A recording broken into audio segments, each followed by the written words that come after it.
I love to see the towns passing by and to ride these rails neath God's blue sky. Let me travel this land from the mountains to the sea, 'cause that's the life I believe He meant for me. And when I'm gone and at my grave you stand, say God called home your rambling man.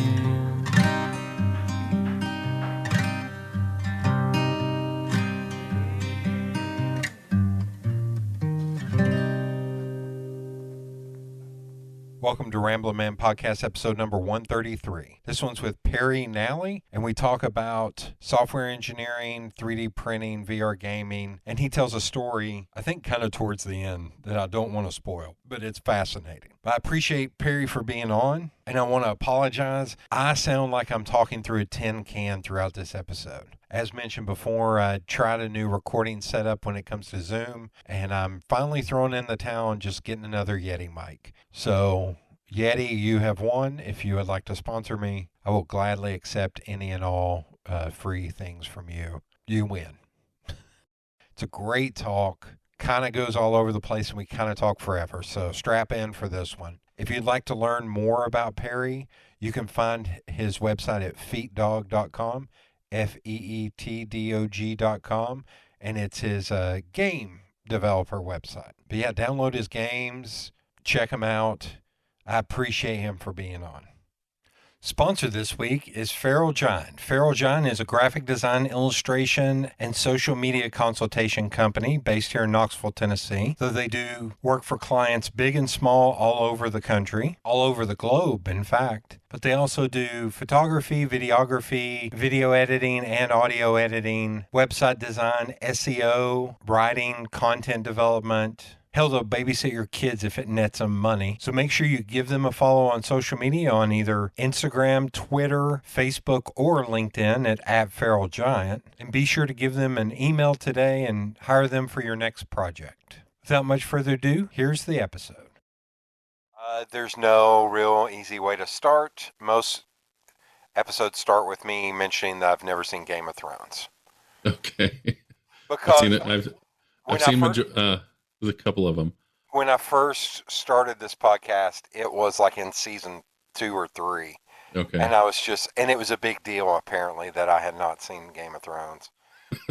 So now I need to update that to whatever the hell the new show is. I don't even. Oh yeah, Year of the Dragon.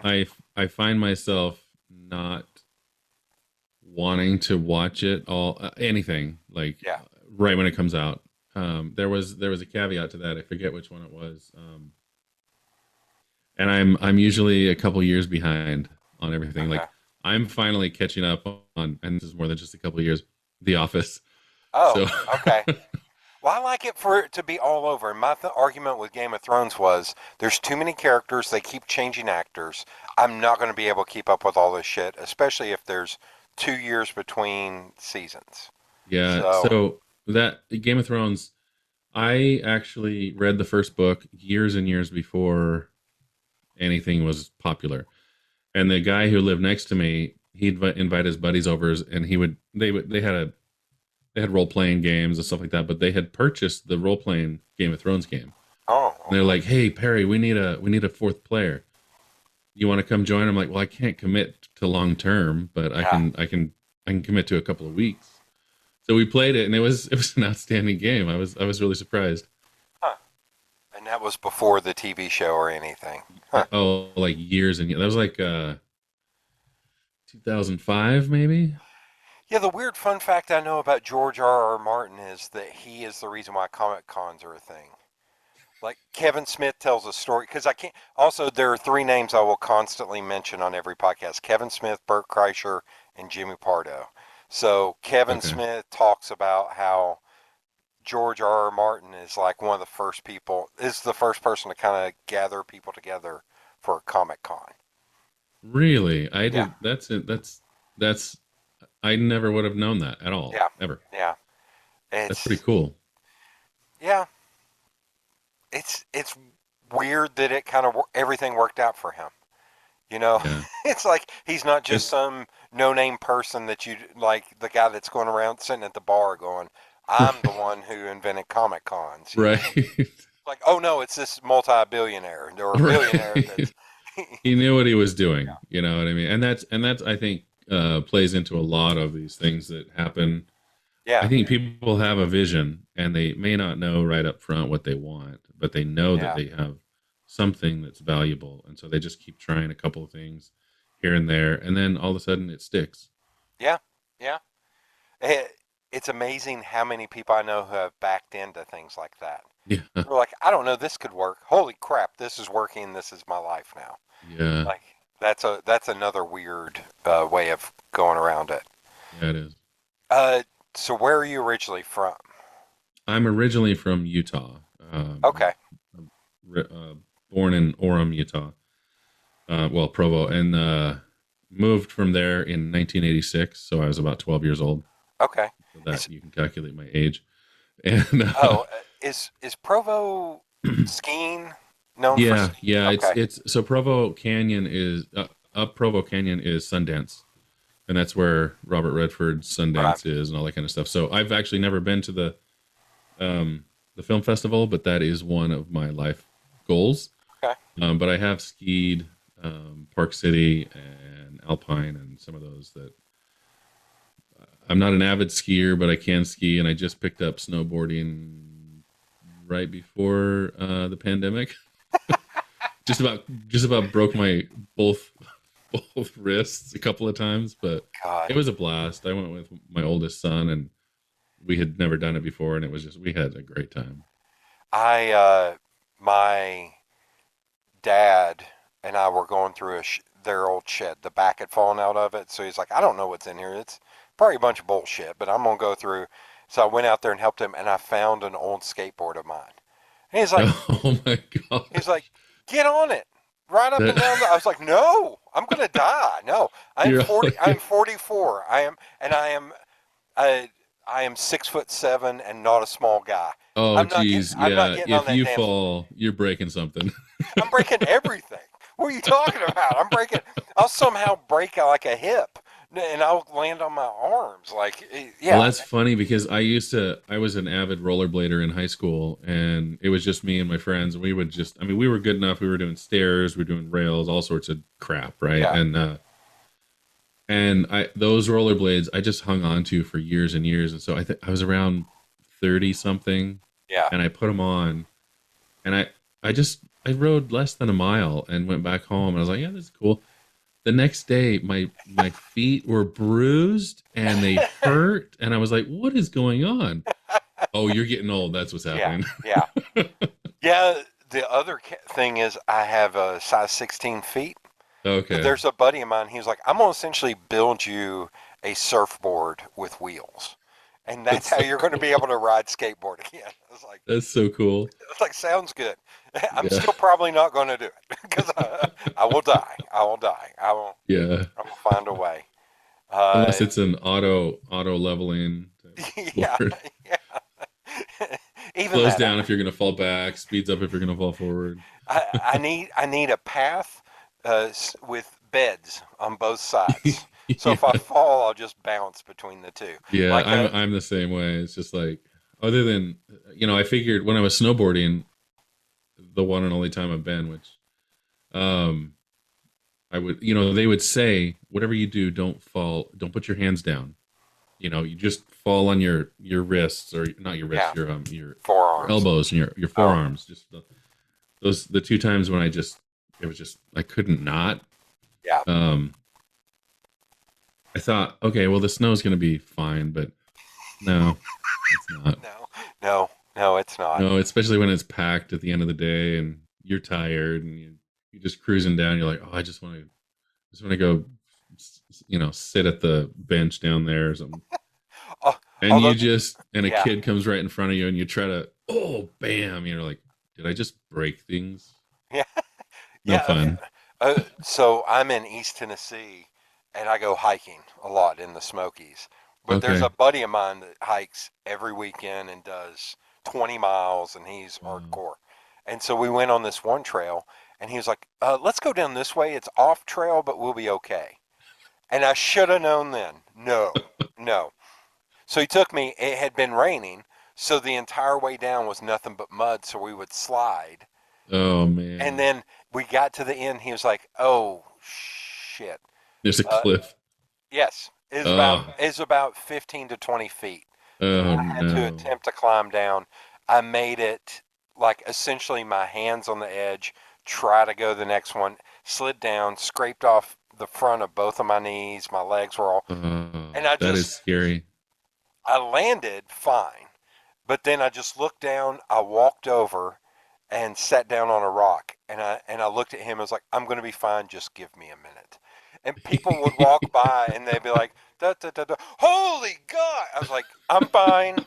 Keep moving." Like all the anger and rage was just like, "I'm Yes. going to be okay. Nothing to see here. Nothing to I'm see go. here. Move along. I'm going to kill him, but I'll be okay." Yeah. Yeah. It was not fun. Well, Okay, hopefully you so didn't have to go up that way. no, no, luckily we were jumping off there to go down the hill. Thank Okay. God. Yeah. Thank God. But I think it was like a 16 or 18 mile hike. And that was when we got to that point, it would have been about mile 10. Oh, So I man. still had a You're long way. already exhausted. Or still had a long way to go down, and I was just Yeah. my legs were covered in blood, and just everybody walking the other way are just like, "What is happening on the other side of you?" It's like, It's like, "Don't worry, there's a bear back there. there's a there's a there's a there's an unconscious bear. I took him out. That's I, right. forearm shiver." Yeah. So speaking of which, not to date what today is, but did you see the Cocaine Bear trailer? No. So do you No, I know about haven't. Cocaine Bear? Nothing. So there was a shipment of cocaine in a plane. They dropped out the cocaine. A bear got into it, and it's been made into a movie. Oh my gosh. This is a big thing. This is a big thing. Like if you go on, you can buy Cocaine Bear T-shirts. I got a buddy of mine a snow globe that is a snow Oh globe wow. with I'm a gonna have to bear. check that out for sure. Yeah, So on that, go ahead. I was going to say it's insane the market that's been built around it, and now Elizabeth Banks has made a Cocaine Bear movie that looks like, of course, it's just batshit and it's not real, but Yeah, the Cocaine Bear part is real. the So story is real. That reminds me, I forget the name of it, but it's a series of 3 episodes. Something about undercover pilot or something like that, where he's basically he learns how to hypnotize his wife, and he hypnotizes her to freak out and cry when she sees something. I forget what it was, like some, like his shoes or pants or something like that.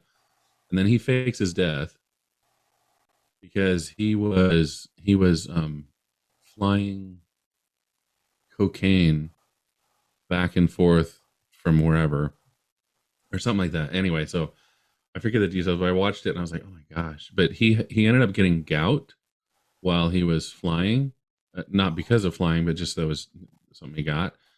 And okay. he remembered something about, like, he was like, oh, have you ever tried cocaine? So he did it, and he's like, it actually fixes gout. Oh my God.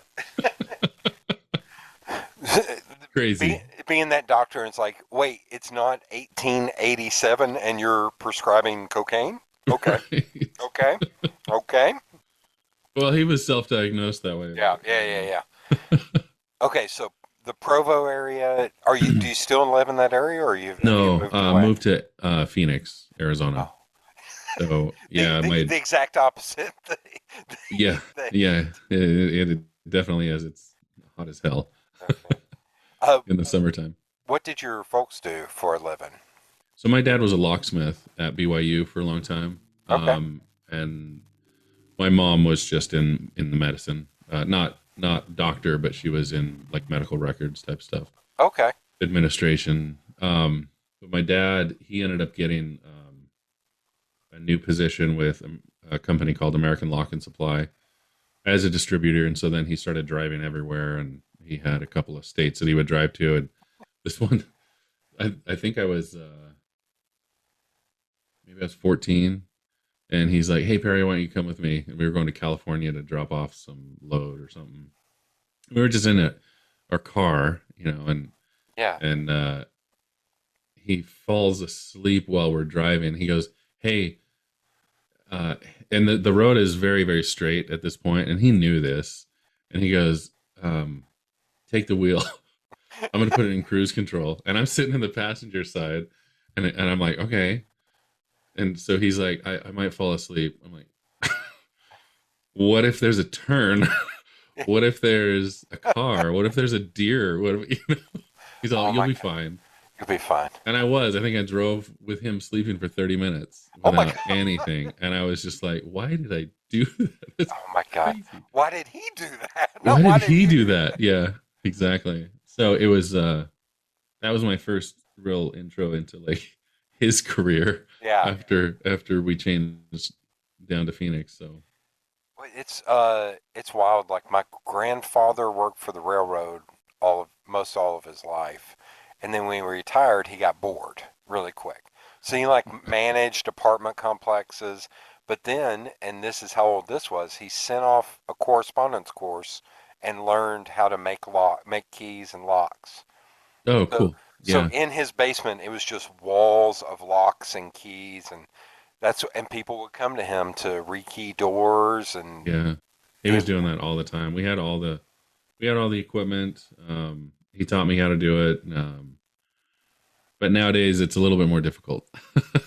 well, we've still got like three of his key makers, the old Okay. like Like 19 the one duplicator or the actual the cutters? duplicator. Well, I think Okay. we got both. The Okay. duplicators, we've got two or three that are one of them's from like the 50s, I think. That was his Hold on to original those one. things. Yeah. Hold on to those things. And Those are one of them came from an old auto dealer that they needed oh to cool. upgrade. So they gave him the old one, and it's from like the 70s. Oh my Like, gosh. it's crazy. Yeah. Yeah. That's pretty cool. But Yeah, yeah, all that key stuff. Anyway, so yeah, we yeah. moved down in '86. I was about 12 and fifth grade, and it was a I liked it. Yeah. Like I like Utah as a place to live. It's beautiful. You get all the seasons, but I Yeah. mean, there's other places you get all the seasons as well. But it's not extreme cold and it's not extreme heat at all.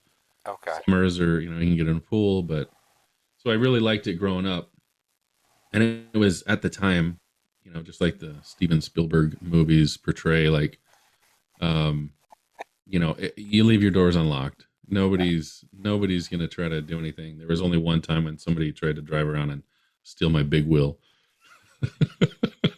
You left your I big left my one big wheel out in the front, and some guy yeah. in this truck was driving by, and it stopped in front of our house, and it signaled my dad. Like I think he was up late, and so he was like looking at him. He saw the guy grab the big wheel and throw it in his truck, and then start driving off.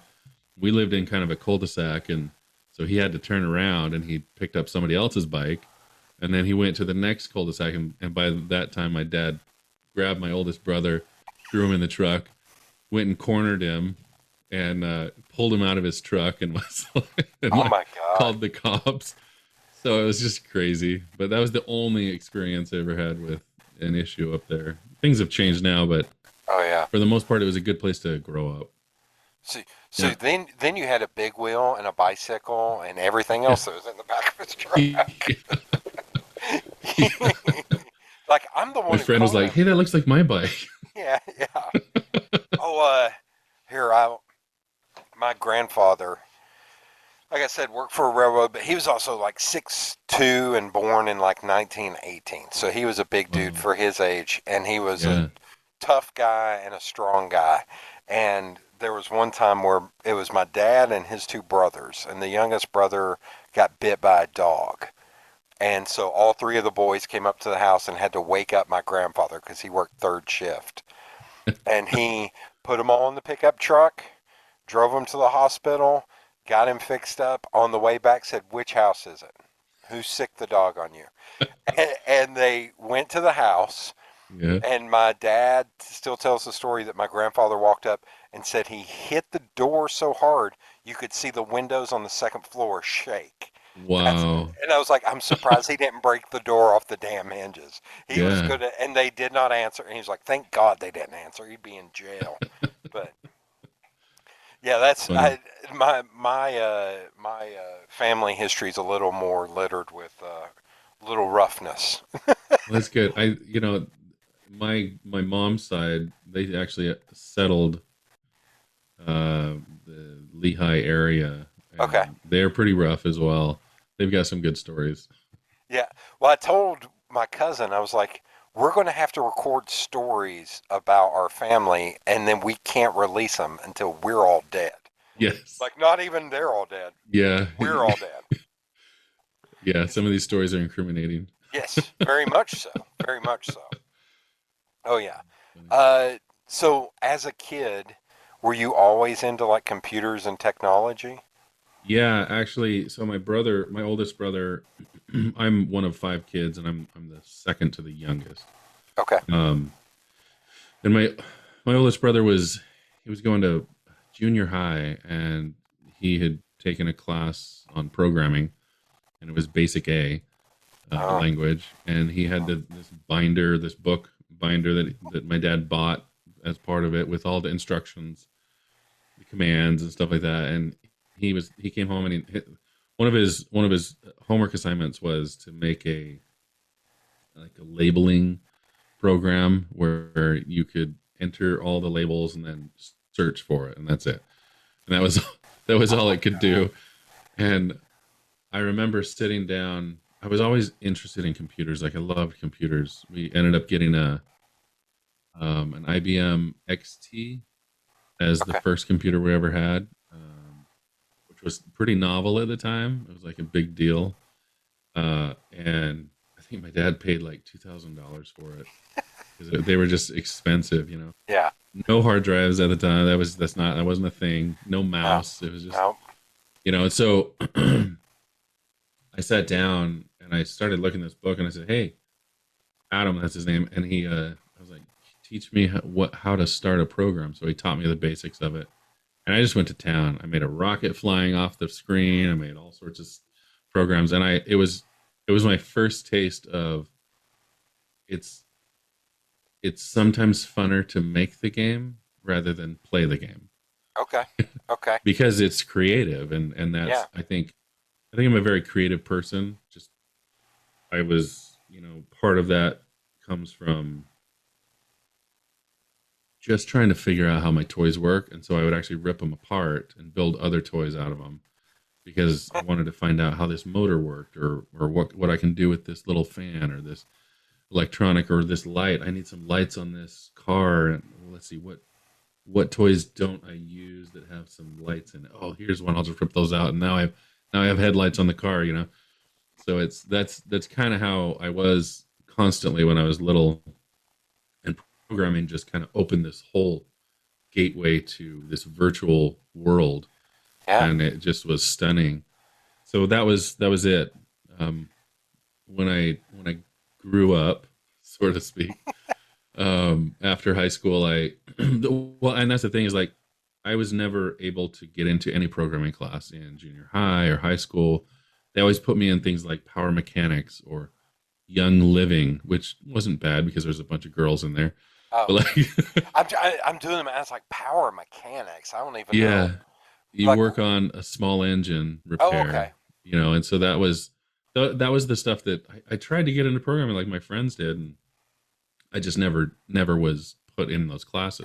That's amazing that it was offered because so my high school, so we did like DOS in Yeah. middle school for 1 year, playing Oregon Trail all the Yeah. time because, and there was a little small group of us that's the only thing we did. But then when I got to high school, there were only two computers in the entire high school. I went to a Okay. pretty impoverished high school, Yeah. but this is also '92, so computers in school weren't a huge thing, and No, they weren't. they were Yeah. the old Mac 2CIs, Yeah, and exactly. that was the only two computers, and we had a vocational program because a lot of the kids that went to school there were not going to college for the most part. Right. So it was Yep. like auto mechanics. Uh, I think they had like a beauty salon Yeah. and home Yeah, that was ec. a common one. That's what they had at my high school. They had the mechanics, they had like a welding one, they had a nursing program. So there's a Oh little, and wow. then a farming one, which down here, 4-H is a big deal. Okay. Um, See, ours, we were inner city, so we had like upholstery, woodworking, drafting, okay, radio and TV were big that's cool. ones. Yeah, Wow, that is but pretty cool. but then again, the TV program, the cameras they were using were from like I Love Lucy and shit. Yeah, It was pretty outdated. And the yeah. radio program we had the 8 tracks. Oh, That's that's actually amazing. That's yeah, pretty cool. we had to record like our ad reads and stuff. That radio Cool. station is taken over by a guy I went to high school with, and it's one of the best radio stations in town. So cool. It's Man, awesome. that's a legacy. That's awesome. Yeah. So you're taking this class, but you're not getting into computer programming at Yeah, all. they were not putting me into the programs that I wanted, or that I thought would be useful because they would be. Um, Were you I mean, still those doing it at home on your own? I was tinkering just a little bit. I Okay. kind of stopped. It kind of I was just busy with school and life, Right. and so I stopped doing that sort of thing, and I got more into gaming. It's a traditional. Yeah. Became the geek, but that at that time, if you remember those, you were the geek, and you were kind of a bit of an outcast if you played games too much. But my buddies and I, we would do that. We'd start LAN parties and stuff in high school, and it was great. Oh my God, LAN Um, parties. and then I was going to school. I got into college. I was doing a undergraduate program at um,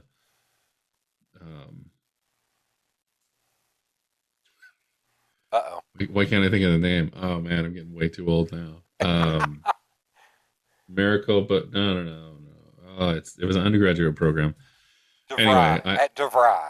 no, well, I looked into DeVry and they were too expensive. And I'm like, no, I'm going to do this other path.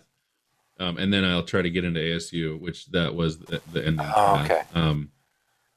So I keep thinking Phoenix College. It's not Phoenix College. It's Glendale Community College. That's where it was. Oh, Glendale. Okay. So um,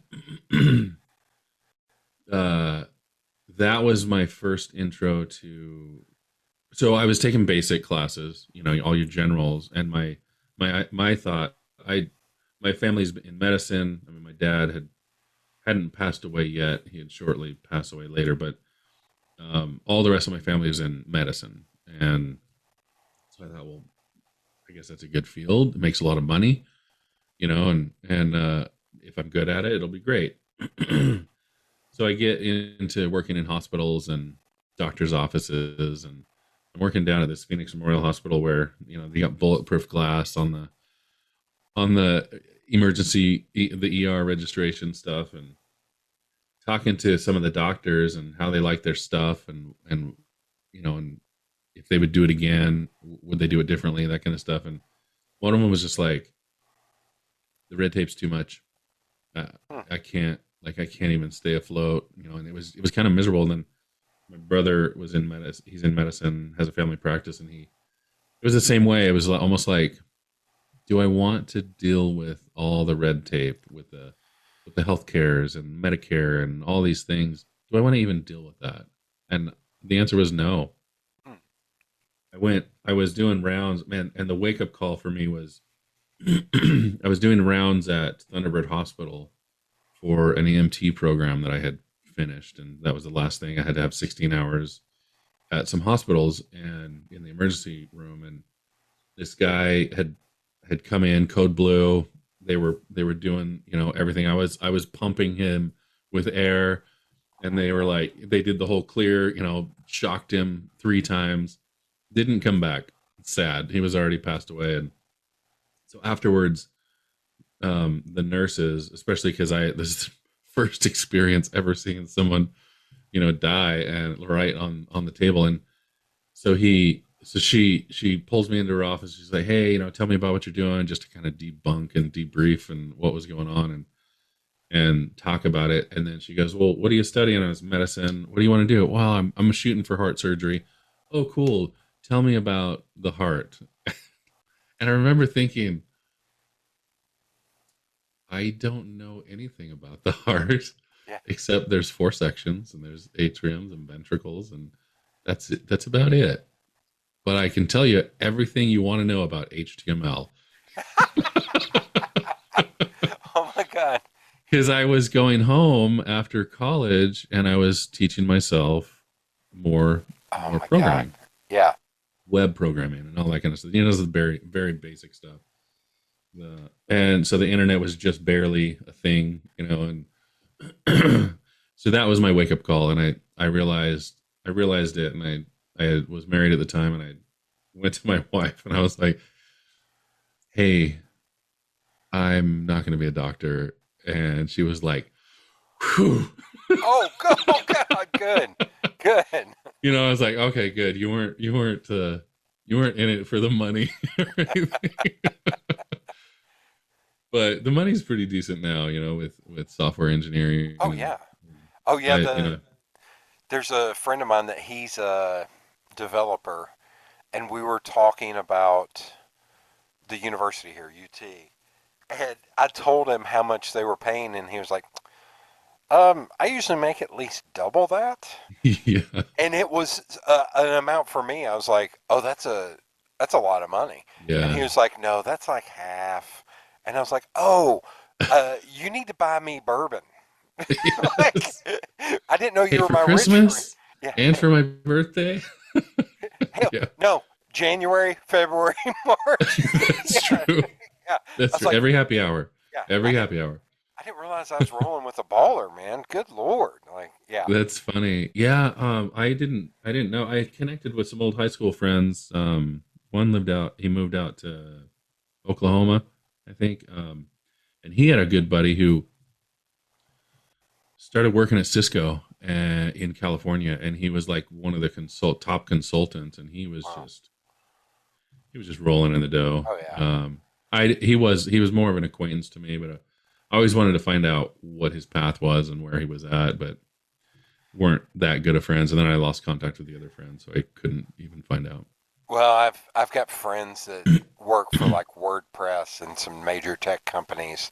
Yeah, Well, one of my buddies, good Lord, he's working for Meta now, and I see his house, and he lives in like Dallas or something. I'm like, dude, you're like 28.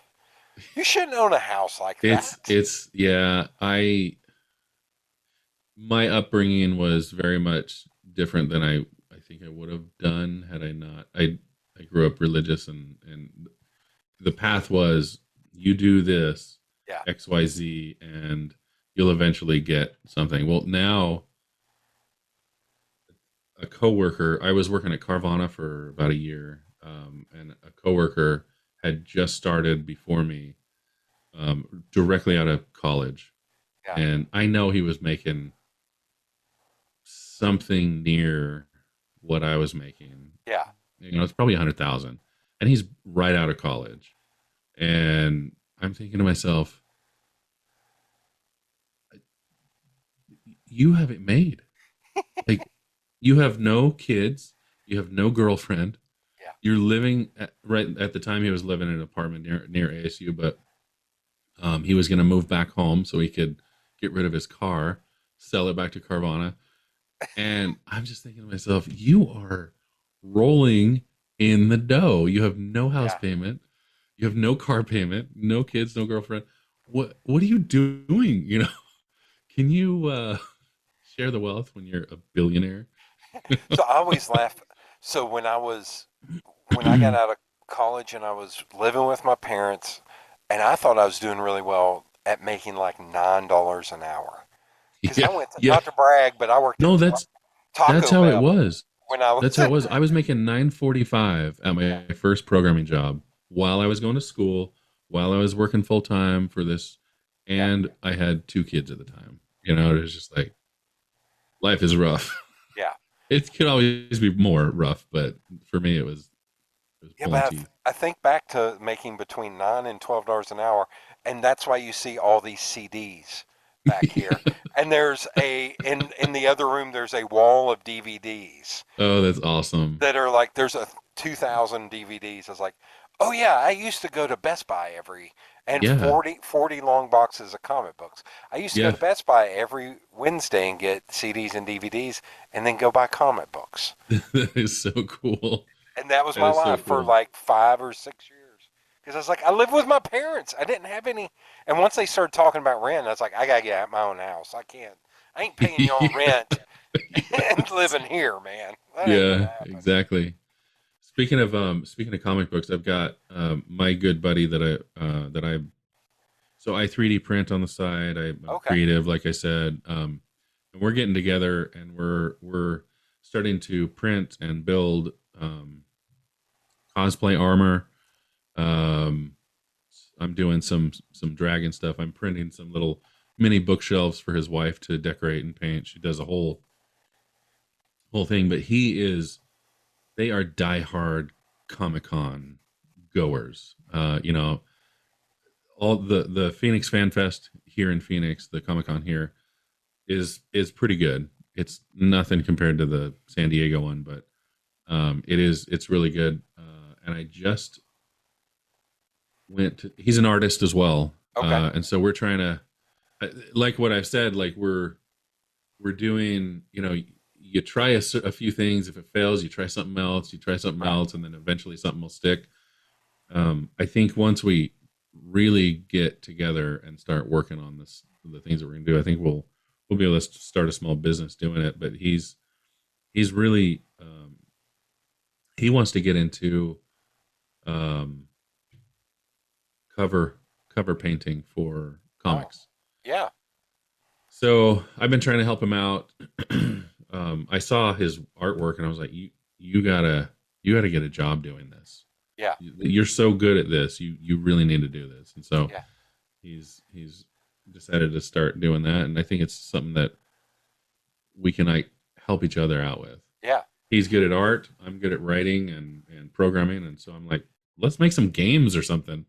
You know? And going back, so okay, before I forget, I just saw on TikTok a dude that built his own Christmas lights. He 3D printed the bulb part Oh out of wow. some RGB Yeah. lights Yeah. that he was like he couldn't find those big old school bulbs, so Yeah. he designed his own version and printed. And I'm sitting there following this. I'm like, I've seen two parts of it, like him building it, then him putting on the, but he hasn't put on the house yet. I'm like, dude, you So did better he come do? back. It's not glass. Did he use like a clear resin or clear Clear resin, filament? Okay, yes. that's Because awesome. he even broke down like how much it costs. He was like, "Oh, it was going to cost a crap ton of money to buy those bulbs, and I Yeah, needed a lot." So I just let my 3D printer go, and that's so cool. it was amazing to watch. But Yeah, one of the things that I've printed, you can't really see it that well, but oh this is a man, resin diamond. yeah, Um, it's completely solid, and so you can't see through it. But if it wasn't, you'd be able to see right through it. It's amazing stuff that you can build. well, and there's a Um, friend of mine that lives in New Brunswick, in Canada, and okay. he has built. He's done the cosplay thing. He's has full Mandalorian armor that's Yep. weathered. Like he Yep. showed how to weather it and stuff too. I was like, That's this is exactly what my buddy's doing because he's the artist. I'm doing the 3D printing of all the armor, yeah, helmets and everything, and then he is going through and doing the detail artwork on it and the weathering it and doing the logos a lot better and it's pretty cool. I think we'll be able to sell some stuff on oh Etsy yeah. for a couple $100 at least. So if you want an episode to listen to, Kitty Krill, Okay. Krell, she's a Okay. friend of mine that she makes corsets for a living, but is also a professional cosplay person. That's awesome. And I she, really do like that. I don't dress up myself, but I yeah, I love to people watch, and that's one reason why I go to Comic Con is just to see everybody, And I'm and it's trying so to, cool. yeah, I'm trying to, I think it's Resident Evil Lady Yeah, Deramers. I can't pronounce it. I can't yeah. remember. She had blown up online because she made that costume and photographed herself Oh, and that's like so did like cool. set design and shit. That's so cool. And it like blew up on like online on Reddit and everything. And it All was right, crazy. Yeah, I'll look that one up. it was crazy to interview her like a week after that happened. And she was No just way. like, yeah, I did it. I was like, wait, because I'm a photographer too. I was like, how did you shoot? And she was like, oh, I just did this and did it. I was like, holy. She was like, oh yeah, I'm building a photography studio in my basement. And I was like, Oh my gosh, what how is cool! happening? Who? Yeah, it's like the world left us behind, and you're going out. Yeah, but yeah, she makes corsets and she lives in corsets like 20 out of 24 hours out of the day. Like she's got back issues that helps Oh, with the okay. back issues, but Yeah, it's an interesting. I just kind of went with the flow on that one. It is not there's not as many questions on that one. yeah. So, but but Well, yeah, that's the cool. she kind of let me know about the cosplay stuff because I knew there are people around here that cosplay and stuff, and they'll go to uh, Dragon Con down in Atlanta. Okay, It's only a few hours away, okay. and I knew that. But then when she was talking about, oh no, I'll get flown into like Orlando for some big con because I've done Yeah, this that's cosplay. so cool. What? Yeah, so she's part of the event. Yes. That's Yeah. awesome. That She's a is a good name. status to Yeah. be, Yeah. because then you get to rub shoulders with the actual artists Yeah. without having to pay all the hundreds of dollars just to stand in line for 2 hours and get a signature and a picture. Yeah. And some of the stars, the movie stars, and the Well, okay. So I'm gonna circle us back to HTML. yeah, So early 2000s, when message boards were a thing, yeah, my friend and I joined this message board for this comic book writer named Steve Niles and an artist named Ben Templesmith, and they did a book called 30 Days of Night. And it was these vampire, and I'm not even a horror dude, but this was a great yeah, idea. These vampires found a town, Barrow, Alaska, where it is dark for 30 days. They've made it into like four different movies. Like it's a oh, whole movie series. cool. No But way. through that message board, I got to meet all these people. And there are Yeah. people like, I don't know if you follow like the Marvel stuff, but Matt Fraction, who wrote this very important series of Hawkeye that the TV show was based on. I was like, oh yeah, he was a guy on the message. Him and his wife were on the message board back in the Oh, day. that's so cool. And there, I've been able to meet some people. It's like, do you remember? And then I have to my old username. They're like, oh, I remember that dude. I was like, Oh, that's awesome. well, that's me. That was that was not my real name. That's funny. How Yeah. cool, man. That But is a but it's weird it's a going. small world Yeah. though. You But know. it's weird from back in the day where it was like HTML based like Yep. message boards to now it's all Instagram and Patreon and all this other stuff. Yeah. Yeah. Like it's Exactly. wild. So so you got into so you dropped out of you dropped out of medical part. Yeah. Were I you able just to take HTML or yeah. programming So at ASU? I hadn't I hadn't declared a major. Okay. Okay. And so I was still, the first year of college, and I was like, you know what? Well, I need to look and see what courses will transfer to ASU, because that wasn't the path at first. It was I was going to go out to Kirksville or some medical school somewhere, whoever would accept me. And so I was like, okay, ASU has an incredible engineering program. They're one of the like they were eighth in the nation or something like that, and so I'm like, okay, I'm not going to shoot for MIT or anything, but ASU. So I looked at all the courses that would transfer, talked to a bunch of people, and no one knew what was. Nobody knew what would transfer or not, so I had to end up figuring it out myself. Chose, I think it was C++ and Java. Fell in love with Java, even though it's kind of a crappy language. But I really liked what it could do. And then C++, I got into that. C actually it was C, and then C++. And then from What there, I just took a bunch of courses, and I ended up majoring. once I transferred to ASU in 2003. Let's see, yeah, 2003. I got a job working for my cousin, and we did Department of Education. It was super boring. Department of Education audit software. Okay. So the education program has to go and audit the schools based on the free and reduced lunch program and the Yeah. child care program, that kind of stuff. So I wrote the software that basically the auditors from the state go out to the schools and say like, okay, do you meet all these requirements? Okay, we'll give you the money that we owe you, that kind of stuff. Yeah. So I was doing that, and at ASU, I took a course. One of the last courses I took was a game programming course. I thought this would be fun to do, see what it does. Well, the group that I was in, me and two other guys, I had this platform game that the final project was to get in a team, design a game, build it, and then we'll have a guy from Rainbow Studios, which was here in Phoenix, or Tempe, and they'll come and they'll help us judge, and the winner will get some prizes.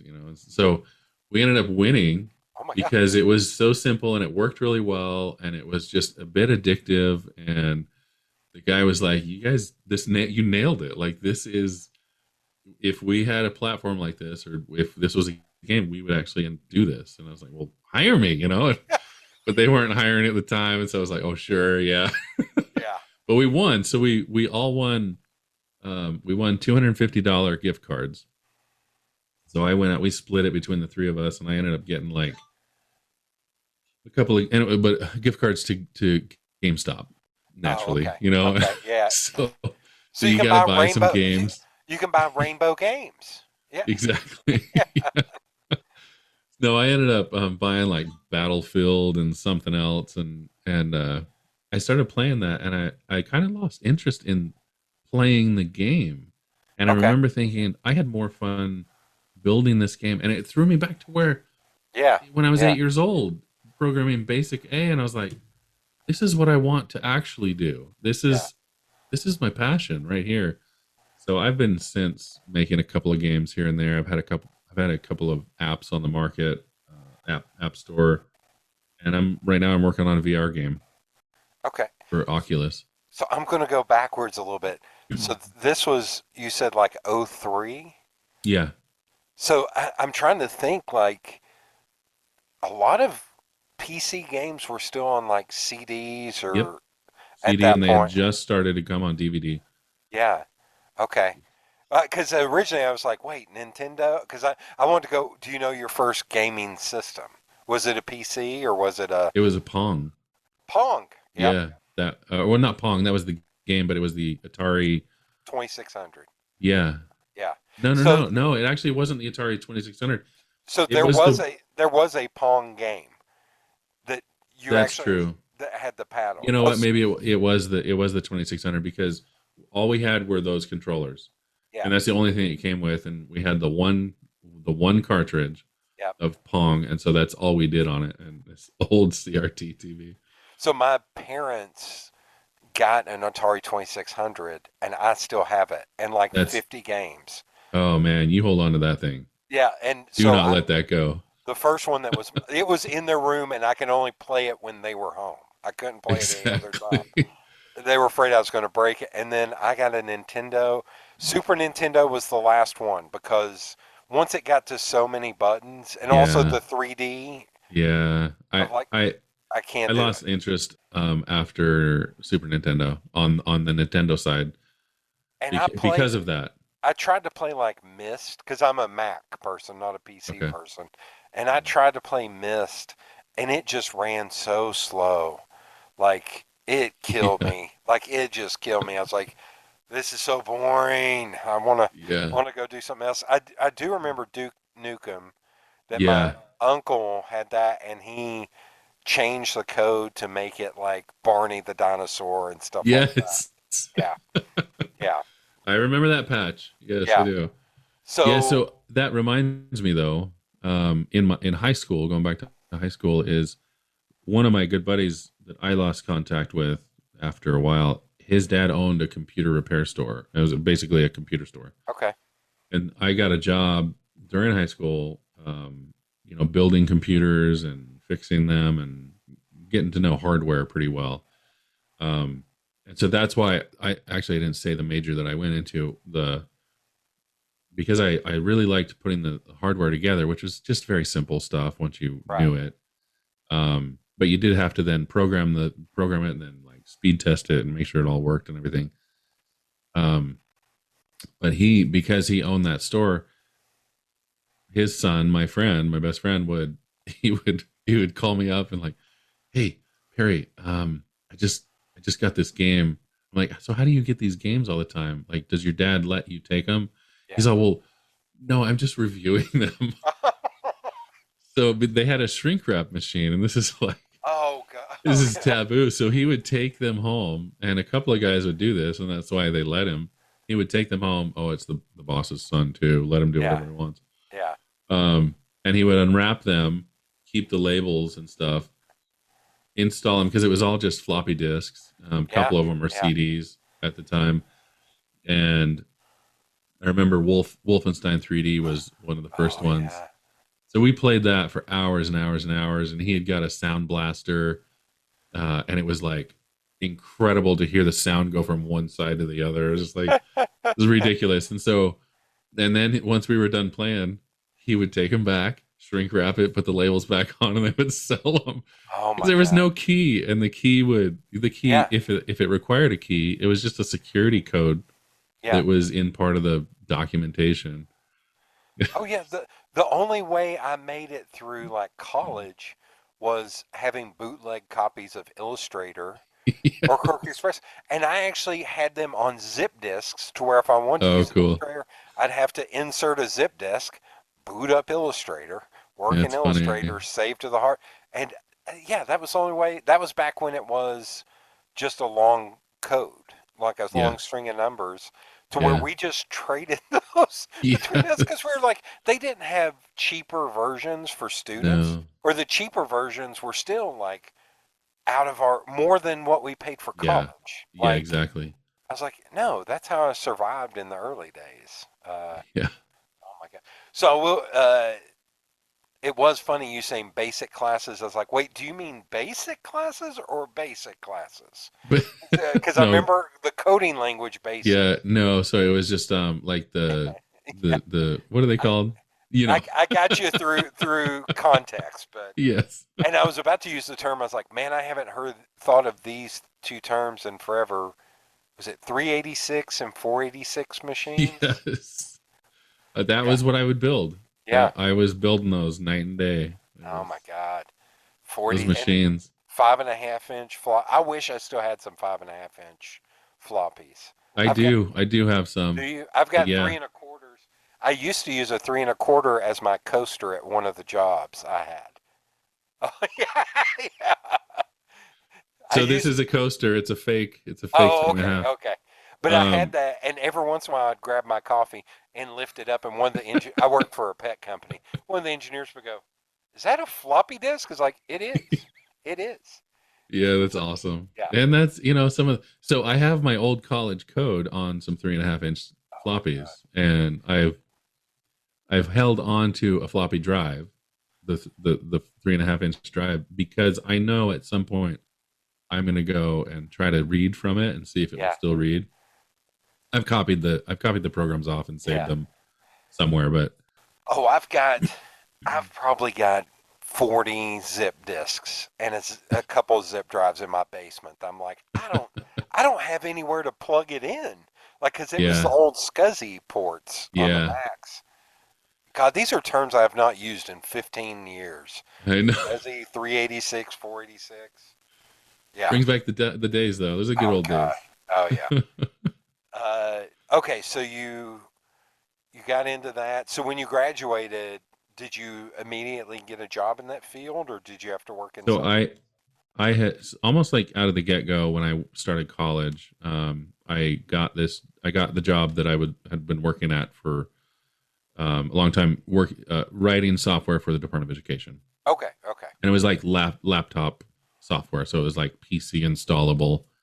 And then eventually that job, because I was making some pretty good money Yeah. at the time. It was so I ended up staying there for 13 years. Okay. So 2006, I approached my boss, my uncle, or not my uncle, my cousin, and I was like, hey, I graduated, so you said once I graduate, you'll look at the raise, you'll look at this, you'll look at that, and so trying to come up through the ranks in that company Yeah. was a little bit hard because I was a cousin, Yeah. and I treated it like, look, you treat me like an employee. If I don't do something right, you got to call me out. If I do something great, awesome. But so I had been put in a position where I was actually building um, the software, that the laptop software, but it would interface with all of the web software that they were building too. Okay. So this is like 2006 through 2008, um, and that was like the glue for the company, and I was the only one who was working on it. Hmm. Nobody else knew anything about it because they didn't have to. And I'm like, well, I this is job security for sure. Yeah. And after I kind of realized, like, he's dragging his feet with like a raise. I mean, I'm a full blown engineer now, right? Darn it, give me something. Give me, throw me a bone at least. And Yeah. so I went to him, and I was just like, I don't know if he's going to do anything. So I ended up getting a job at America Airlines. Um, Okay. I got the position, and I went back to him, and I probably shouldn't have gone back to him. I should have just been like, oh, see you later. Here's my 2 weeks notice. But then he's like, oh, wait. So he had this big meeting and comes back and like basically doubles my salary. Holy crap. And I'm thinking, how long, Yeah. how long have you been holding out on me, man? Yeah. You know? Yeah. I'm like, what's the deal? Yeah. And so it was I realized like, oh man, even though he's my cousin, he's kind of screwing me over a little bit, and so it kind of pissed me off, and I was like, but yeah, but business is business, he's gotta. We just went through a recession at the time, and the software that I was working on was the software that was making money. Everything else wasn't making money, and so he saw the value in keeping me, and I stayed for another, I think, 6 years after that, and then I realized, yeah, I got to get out of here. I'm going to get a heart attack here because it's so stressful. Yeah. Have you ever seen the movie Office Space? Oh yeah. Oh yeah. So that phrase, I have 9 bosses or whatever it is. I've got Yeah. 5 bosses, Bob. Yeah. I literally had that, and so Oh, and I hadn't seen the movie, and I said that to somebody, and none of them communicated with each other. They all had separate deadlines, so they didn't know what was going on, and yeah. I had to do all of these deadlines for all of these different guys, and it was a stress maniac, and so I ended up leaving there, and I got a job at an online auction place, which was so much better. Okay. Learned a ton of stuff. That company got bought out, and then I ended up working for a company called Genius Avenue, right before the pandemic. Once the pandemic hit, I was a contractor, and so they laid all the contractors off, Yep. and then jumped into Carvana. Okay. And then a year into Carvana, I realized, I don't really want to keep doing this. It's a hard go. It's a hard road to to get up in the ranks Yeah. in Carvana at the time, and so I got an offer at a new company called Wealth, um, and that's where I'm at, and it's been great. It's a startup. That's a good Startup's a name. little bit scary, but We're called Wealth. yes, yes, yeah. So that's where I'm at now, and it's a great company. So Although, from an SEO perspective, I want to yell at them and say, "Come you on, want to, man, yell at them. I want to yes, shake my fist at them. yes. Wealth, come on, Well, man." that was it. I think I don't know how much they paid for that domain, but Oh you know, God. it wasn't cheap. Yeah. But it's estate planning, so it auto Okay. generates wills and stuff like that, which is it's pretty cool. Once I heard what it was, what this guy was like, this doesn't exist, and I want to build this. I'm like, okay, let's do it. So Yeah. I've been building a bunch of like uh payment system for it and Okay. onboarding stuff and all sorts of facets that are So kind of important. you're kind of more on the back end. Do you have to I deal with am. a lot of like UI UX people or Yeah, I do. So every task that I get is typically broken out into. We have to break it out into front end and back end, and okay. I'll take care of all the back end stuff, and then coordinate with the front end people. And it's all React on the front end. Okay. So, and React was the thing that I wanted to get into, but I was a little bit behind the times in this previous company that I was at. They were using like ASPX still, and instead of .NET and stuff. And so I never really transitioned too much into the newer front ends. I used some Angular and some of that stuff, Okay. which kind of piggybacks into React, and you can easily pick it up that way. But I ended up just staying in back end, and Okay. I like it. I so the pet company I worked for is a global pet brand called PetSafe. Okay. Have you ever heard of PetSafe? Invisible Fence. Oh yeah, yeah, yeah, yeah. So they're based here in Knoxville, and I worked for them Oh, for a bunch of cool. years. Uh, and then I came back later to contract, and it was a totally different ball game there. Like as corporate as it was when I worked there before, it was still engineer driven, like actual like soldering boards engineer, laying Okay. out Wow. boards and stuff engineer, Yeah. like not software development engineer, but like hardware development. And now it was so like there was an entire UX team and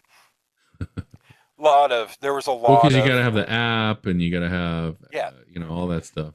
yeah, the app is not good. it's and it was just funny because I'm back there and all the engineers are so excited I'm there because they're like, "Oh, you're going to yell at people." I was like, Yeah, probably. Yeah, I'm probably going to yell at people." And it was just a lot of like egos and like the UX team was Uh, killing me because they were like, "Well, this needs to be this color combination because we need to do this," and I was like, yeah. how many people care about that?" "Well, it's 0.5% of people who come to the website need it to be." I was like, Yeah. "No, Yeah. this is me Yeah. saying no." We've Like, come up with a term. We've come up with a term that's worked really well through the engineering, and it's come from the back end side of things of saying, what is the skateboard version of this versus the Cadillac? Now yeah, we're working on the skateboard version. You tell us all the requirements. yeah, We'll tell you what it's gonna look like. yeah. It'll have four wheels. It'll be movable, but that's all. Well, see, that's the weird thing for me is I wanted stuff to look good. And Yeah. so it would just be like, but no, why are we doing that? Like, Yeah. and for me, like, I worked at a because I came up in printing Okay. and I worked at a print shop and I was the creative director. I was the only graphic designer there. So I Yeah. gave myself the title of That's creative cool. director. And Yeah. I would walk into the back and talk to the printer or the binder and be like, "Okay, if what if I did this? Would this work?" And they were like, "No one has ever come back here and talked to us." I was like, "I want to make sure it works. You all are part of this process." That's Uh-oh. important. Yeah. That's I think you cut definitely. out there for a second. So, Oh, yeah. yeah, no, that's really important in the whole process of it anyway. Like Yeah. I'm it's saying my internet connection's unstable. Uh-oh. I've got Cox internet out here, and a couple of times the last couple of weeks, like my internet's gone down for half a day. It's Oh like my I God. can't deal with this. I work from home. Yeah. Yeah. Uh, but yeah, but it was always the UX people are like, "Well, we've read a poll that it needs to." I was like, I don't, we're the drivers of our brand. Yeah.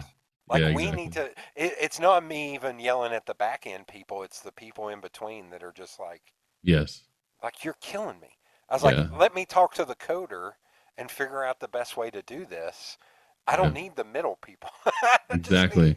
the The, person the who's middle going. people are just the fluff. Yeah, Yeah, exactly. yeah, the chuffa, as Yeah. Bruce Willis said, the chuffa. Yeah. Okay, so back end.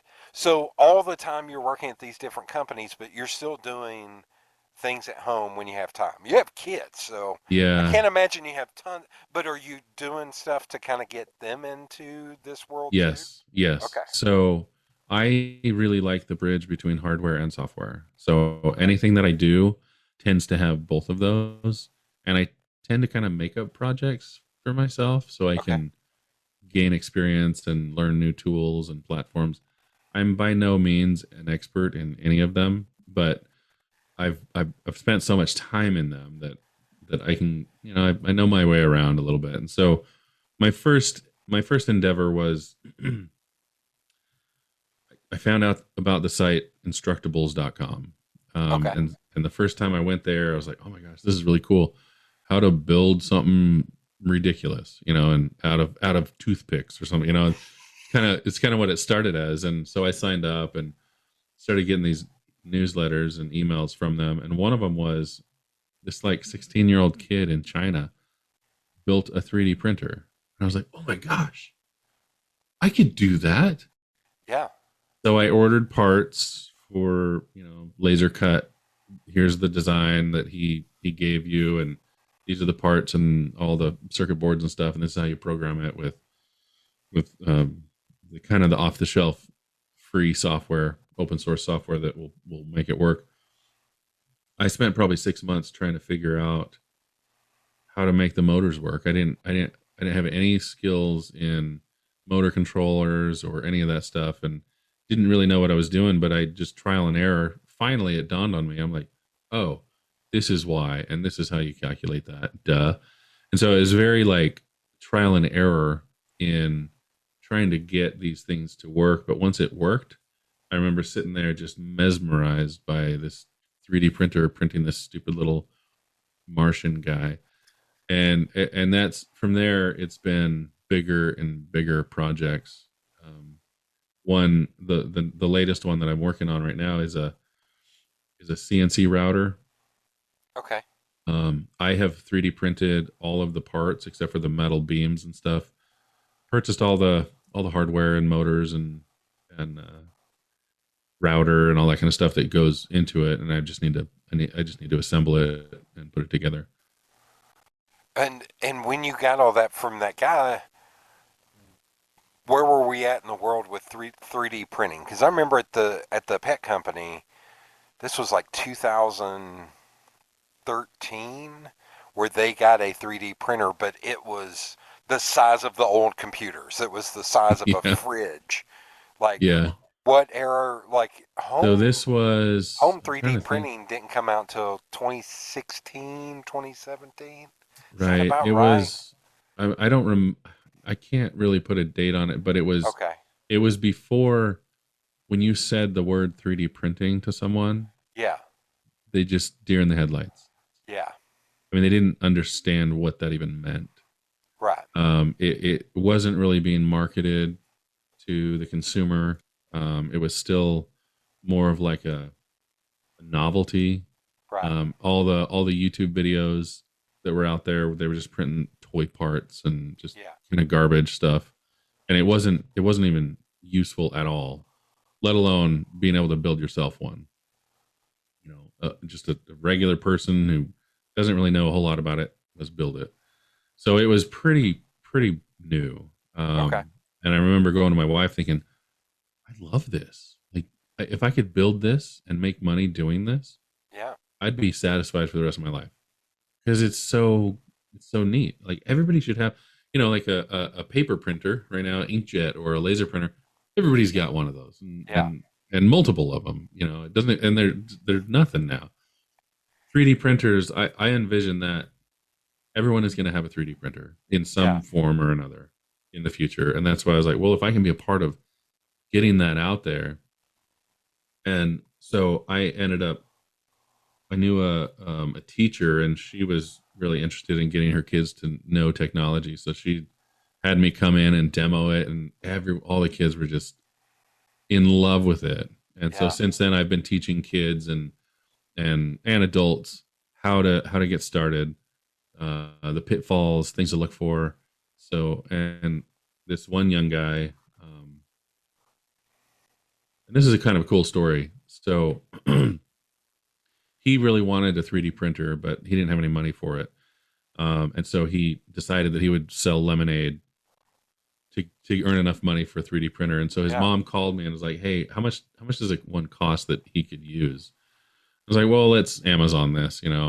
You could probably get away with a $300 one off of Amazon, the Elegoo something or other."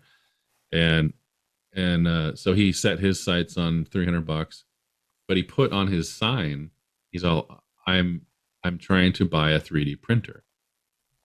He had it in one day. Oh my God. $300. People Yeah. just donated and they just Yeah. like gave him everything he needed. So the next day his mom called me, "Hey, we got it. We ordered it. Can if I pay you $100, can you teach him how to use it?" So he came over for an hour. I taught him how to use it, what to look for, how to level it, how to do all the stuff that I spent at least 3 years figuring out myself, Yeah. trial and error. Hey, here's it in 5 minutes. Next thing I know, he's printed himself a Thor hammer and a helmet, and I'm like, yes, it Yeah. worked. Yeah. Yeah. Yeah. It's like I said, the high school I went to was pretty brutal, and my graduating class was between 103 and 108 people, and I can never remember the exact number, but at our 20-year reunion, we realized that three-quarters were dead, in jail, or had done prison time. So the ones of us that made it out, I still go up there and talk to the kids, and Oh, I know cool. what I look like. I'm a big goofy white dude. And I walk up there and I'm like, I know what I look like, but I went here. I saw a That's gun on my awesome. first day of school. Like I know, when I Yeah, just run through all this stuff, I was like, you can make it out of here, man. I was that's like, awesome. like, and it's but the main thing I do is digital marketing and graphic design. Graphic design, Okay. and it's like you can make money in art. You can totally make money in art if Yeah. you're a good artist, but you're going to have to work on it. And I Yep. told them I was like, you're going to have to work at it harder than the kids at the rich school, Farragut. Yeah. Go ahead and name drop it here, Farragut. You're going to have to work harder, but you can do it. I was like, I made it out of here. You can make it Yep. out of here. And getting those kids to realize you can do it. Oh, there are barriers, there are things, but There's definitely setbacks in the barriers, and some kids have it worse than others. yeah, But even those kids, yeah, if you can if you can spark yeah, that little tiny spark, and it has to interest them, yeah, or it's not going to be a passion. But if you can kind of give them, look, this is what's possible, and I did this from nothing. yeah. You Yeah, can that's do it what too. making it click. And I would always pull out my phone and be like, you have more computer power here Yeah, than I had until I was like 35. yeah, yeah, I was like, you exactly. have a camera, you have a video camera, you have editing software, you have all this, and you can get free all of it. Yeah, Like, I was like, you can do it. You can do it from there. It's like, hell, do it in Canva. It doesn't yeah, matter. Just do it. yeah, exactly. Just, And that's yeah, the what is it? What's the term? Grit. yeah, I think it's losing its like, if you tell someone, hey, if you want to be successful, right. try down this path, and if it Yeah, doesn't work, try down that path, something, but these are going to work, don't give up. And I just call that grit. I think it's the wrong term, but grit is like, if you can instill in them that eventually it'll pay off. yeah, Everything, even the bad experiences they've had, right. those will pay off because those are all learning experiences. Oh, yeah. Oh, And yeah. that, At UT, their graphic design program, it costs a lot of money to go to UT. So a lot of the kids there come from wealth. yeah, And the last portfolio review I did up there were, I went around and there were two kids out of 30 that I was like, you all are still going to be doing this in like 5 to 10 years. And it was like one of the young women, I was like, you bought all this on Creative Market, I can tell.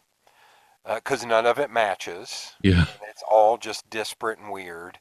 I Yeah. was like, there was a kid who had developed an app, and I was like, okay, you're good at this. And then there was a young woman that had come from my high school, and immediately I was like, okay, so you don't come from money, and you Yeah. went to my high school, Yeah. and now you're at this expensive university. That means you had to work. And Yeah. so I literally just looked at all of her work, and I was like, you're going to be okay. That's And she was like, awesome. what? And I was like, you already have more work ethic than everybody else in here combined. You're going to be okay because it doesn't matter if you have any setbacks. You're going to be okay. And Exactly. And that's the engineering mind that I try to teach my kids yeah, is that and I say engineering very broadly, like right. engineering in my mind is also the creative realm of everything. Yeah, So if you're commissioned to do a painting, you're yeah, still engineering all that design into it and everything, picking the colors, everything, just matching everything. But like that's the thing is like you keep trying yeah, yeah. and it will work eventually. And that's the whole process and that will never change. Nope. That is the way it all works. Yep. And once they realize that, oh, it's not me, it's just hard Yeah, and I can overcome this. yeah, They step up to another level and all of a sudden they have they're geniuses to us now. You know, it's like, yeah, oh my gosh, I didn't even think of that. Why didn't I yeah, think of that? yeah. Well, and it's weird talking to the kids about the barriers they set for themselves.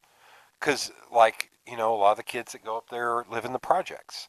And we Yeah. have our nice little downtown area, and there's this thing called Market Square where there's restaurants and stuff. And there was some of those kids, I was like, when I say travel to you, I don't mean you need to go to Russia or Right. Germany or somewhere. Go to Market Square. And there Yeah. were young women that were raising, I've never been there. I was Oh my like, gosh. you can, it, do you have access to a car? Yes. Right. You have free parking after 6 p.m. at night and free on the weekends. Just go and walk around the park. Just go and do this. And there's another park. I was like, just go and walk around this park. Take a piece of paper and a pen and draw. That's Like, cool. just travel does not mean you have to spend money. You just Right. get outside of what you're used to, your comfort zone. But Yeah, and it completely changes perspectives too. yeah, Like, if you never get out of your environment, then you can never really have the opportunity to find out something different or you new. you do not get that opportunity for abstract thought if you're a And kid. that's the circle back for me, back to me moving from Utah to Yeah. Arizona. Very different cultures. Yep. Um, and I think had I not seen a different point of view, Right. and Right. I'm kind of talking religiously as well, but like had I not seen a different point of view, I don't think I'd be where I'm at now today. Okay. Well, yeah, I didn't want to stereotype when you said you were from Utah. It's like, Well, it's like, I grew up that way, but I'm not yeah. anymore. Oh, it's although it's funny because like in the comedy world, there's a comedy writer named Bridger Winegar that he's from there. He's Okay. from Utah and he grew up Mormon, and he's a Okay. gay man that lives in L.A. That he was like, Yeah. no. And everybody asked him, they're like, "Oh, you're from Utah," and he was like, "Yes, I was a Mormon." It's so funny. But then it's all these comedians. Okay, since I've already name dropped them both, Bert Kreischer and Jimmy Pardo are like one of the best comedy clubs in this country is in Salt Lake City, Utah. Yeah. Yeah. The guy's name is Keith something. I know it just Okay. because they mention it so much. Yeah. The dude is awesome. His comedy club is awesome, and the audiences are awesome. So they That's are cool. always like everybody sleeps on Utah. Utah is awesome. Like talking about how beautiful it is. There are some Yeah, really amazing facets about Utah that yeah, growing uh, up there, I would have liked to kind of raise my kids there, but yeah. I think they wouldn't be who they are as well Okay, had they been in that environment. I go back. My daughter's going to BYU right now, and I go back once in a while, and I just think I'm glad I'm not here. okay, okay. How many kids do you have? I have 5 kids. Holy crap! Okay, Yeah. okay. What are the age ranges? Well, you know, I'm coming from Utah, Oh so yeah, yeah. The so my oldest is, I believe she's 22. Okay. No, 23, I believe. And my youngest is 9. Okay. He's almost Okay. 10. I've Okay. got a 21-year-old. He's in Peru. And then a 16-year-old and a 14-year-old and then the 9-year-old. So Wow. And they're a handful. are Uh, they all what they're into? Do any of them align with you, or are they all yeah, disparate my in their own 14-year-old thing? really Okay. aligns with me. Okay. We've had some really deep conversations. I've had really deep conversations with all of them Right. because of I transitioned out probably 6, 7 years ago, Okay. and I it was a huge adjustment for everyone Yeah. because it's a whole culture, Right. and when you disrupt that culture, it disrupts like, well, do you love me or do you really care about what Right. I'm interested in and that kind of stuff? And so it's a difficult transition out. But I've realized that the most important thing are my kids, and if I Oh can't yeah. teach them why I went through this, then I'm not teaching them anything. Like Right. these are the reasons, and I'm not trying to get them out or I'm not trying to do anything, but I'm just trying to help them see a different perspective. Like, Right. look, there's valid points and perspectives throughout all the world. And when you narrow yourself into blinders and you think nothing else can be right, Yeah. then you've just limited yourself in even your own capacity. Yeah. So, Yeah. It's well, growing up in the South, I yeah. feel you. Yeah. Like I had a, I can't. Hellfire and damnation. Hell, well, but it was kind of weird. Like I had this realization like 2 or 3 years ago. I was like, it hit me like a ton of bricks. I was like, I grew up in the most obtuse and weird way to where I may be, what is it, unicorn. Yeah. Because I'm a white kid who grew up poor on the black side of town. My grandmother went to church 3 times a week, was a Baptist.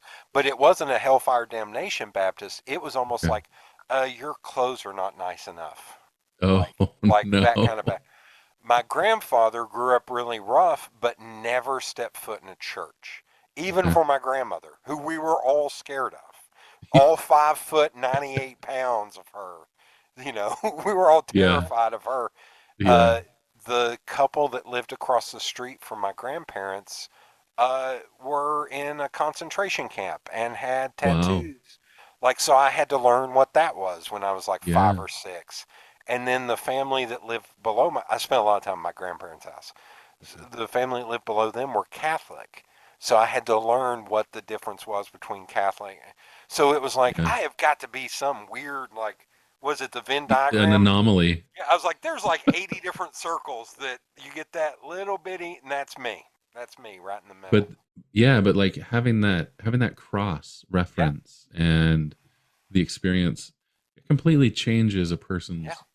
opinions, feelings about other people. It breaks I believe it really breaks down biases. Oh, yeah. Because once you start to understand where other people are coming from, it's like, oh, I get it now. Well, and And I accept you for who you are, not for what you do. yeah. And I think it's also a little thing of the things that you were taught or grew up with that are maybe not good, you're Yeah. able to drop those a lot quicker.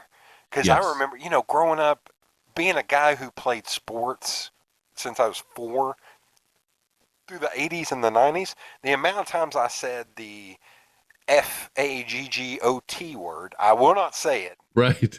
And I Right. feel guilty spelling it. The amount of times I Same. said that, and then finally I was in college. It took me till I was in college, which I'm kind of embarrassed that I was 20, to where I heard two other dudes saying that we were in sociological problems and change. And there were two dudes. I still can picture them, and they were like, "Oh no, that's wrong. That's a bunch of," and said it. And I almost in the classroom went, "Oh, is that what I sound like? You're dumb. I don't want. Yeah. I'm never going to say that shit again." And just Yeah. that meant like it just It just dropped. clicks. Yeah, it was like, why have I been saying this? This is the dumbest thing I've ever heard in my life. Just getting angry at myself, like, why? But it's having all those experiences, like, oh, this is just like everything else. This Yeah. is exactly like everything else. I wouldn't Yeah. let anybody I knew call any of my black friends the N word. Yeah. Why would I ever say that word, like that kind of stuff? But it was Yeah. like, it's like quick because you're you're already outside of that on so many different. I was already outside of that in so many different ways, but there were some little things that just stuck right there. That Yeah. it's Yeah. I wild. totally agree with that. It's wild. To where now it's just now I'm older. It's like get off my lawn, Yes, that's I kids, say the same thing. and your Damn ticky kids, get tocks. off my lawn. So are your kids any of them into like technology or gaming or any of that stuff? Yeah, so my 14-year-old, Oh, he's okay, kind of a little mini me, okay, and he's very much into gaming, but he's not some well, and my youngest too. He's there, he's still into like Minecraft and Roblox and that kind of stuff. okay, But um, my but the other ones are the first three. They're more into sports, okay, and I didn't grow up in playing a lot of sports. I think I played baseball when I was young, t-ball, coach pitch, but then I quit because I was afraid. I don't know why. I was just afraid. I was a chicken, you know. I was pretty good though. I just didn't. I think I got a bad taste from one of the coaches.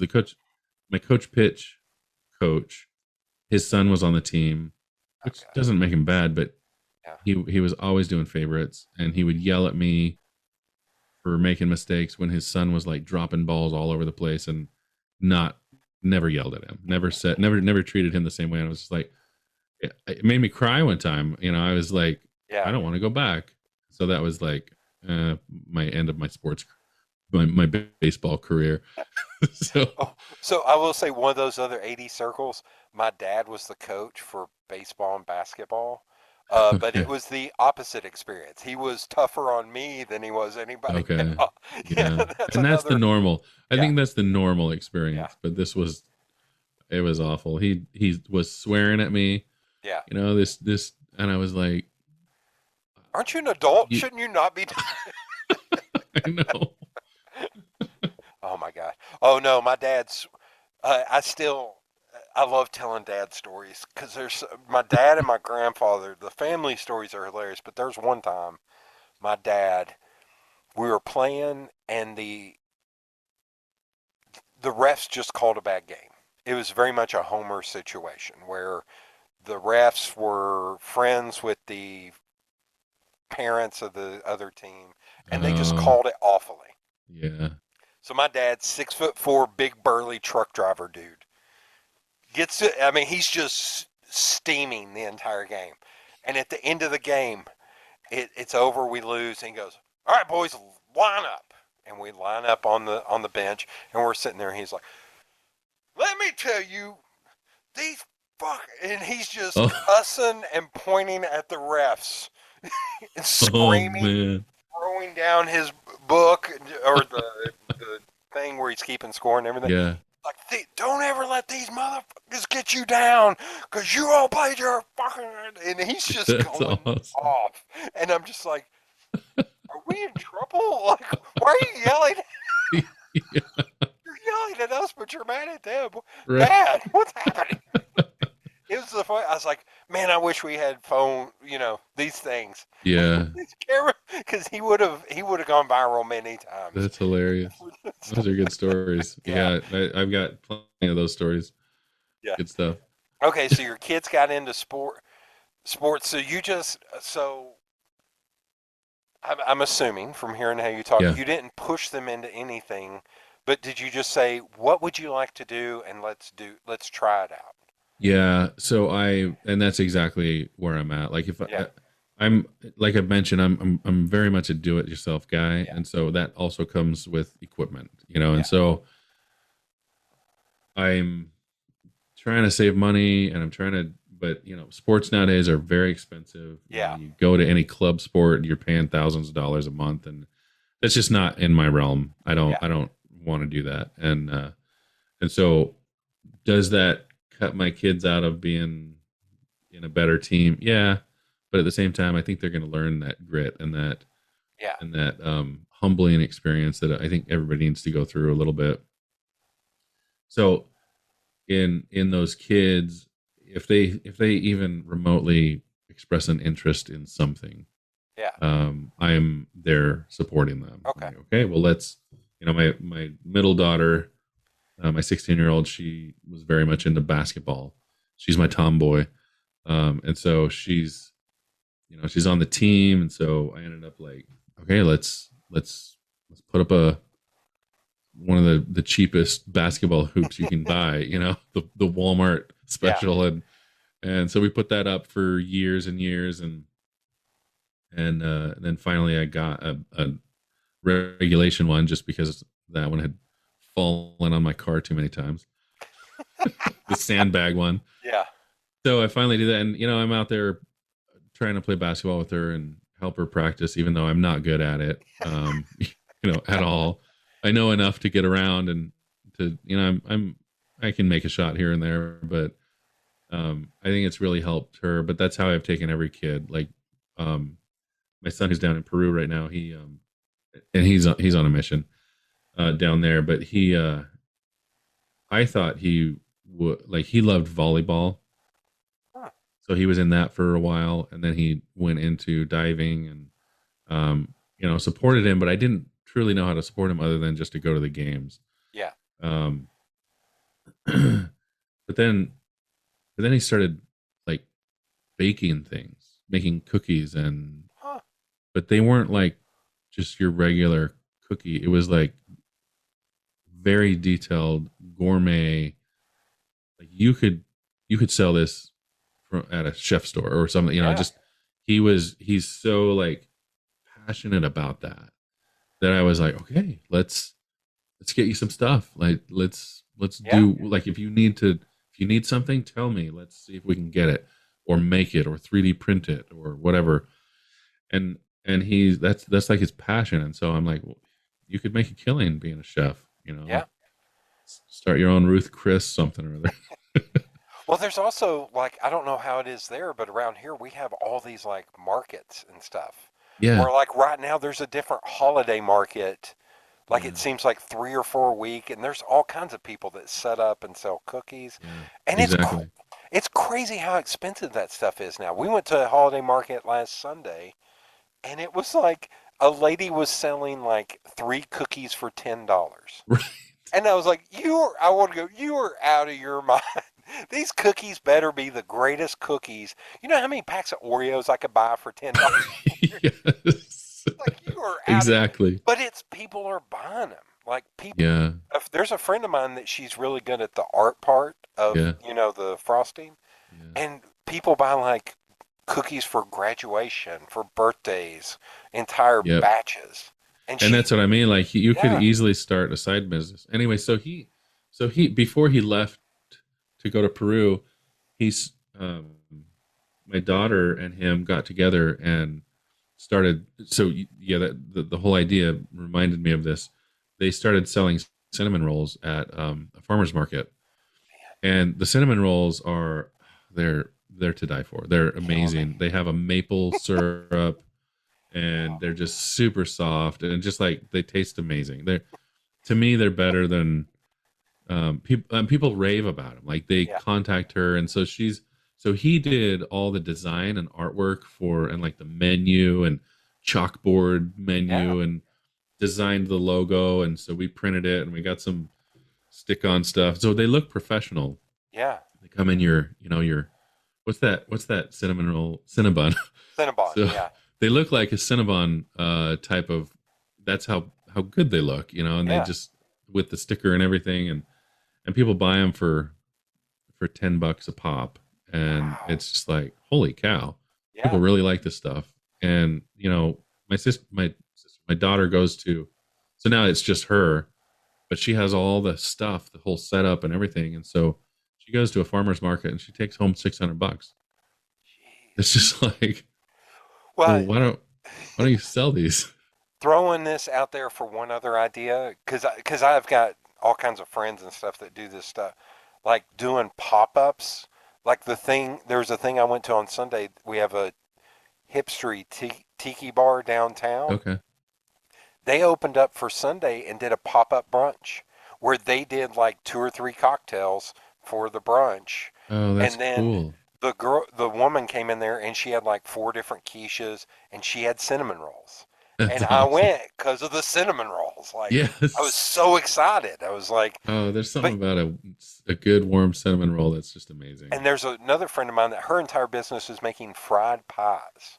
Oh And wow. and so she was doing that where she would sell them to restaurants to where they would have be able to offer them as dessert options. That's cool. It's a weird world where I keep saying this, anybody in college right now should be taking business classes Yes. because anyone can be an entrepreneur right now. Yeah. Anyone, Yeah. anyone. It doesn't matter where you're from. No, You no, can build, you can make, you can do yeah. anything. And Okay, that is the message that I give my kids.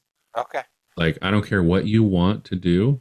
If you yeah, want to do something, yeah, if you put time and effort into it, you will eventually become the expert. And the yeah. expert in that field usually makes a lot of money. It will So, just flow to you. so the Pet Safe, the owner of the company had this phrase that I love: try a lot of things and keep what works. There you go. And I Yeah, I've think heard that. about that all the time. It's like even in graphic design or something, there's things I do where I was like, okay, that didn't work.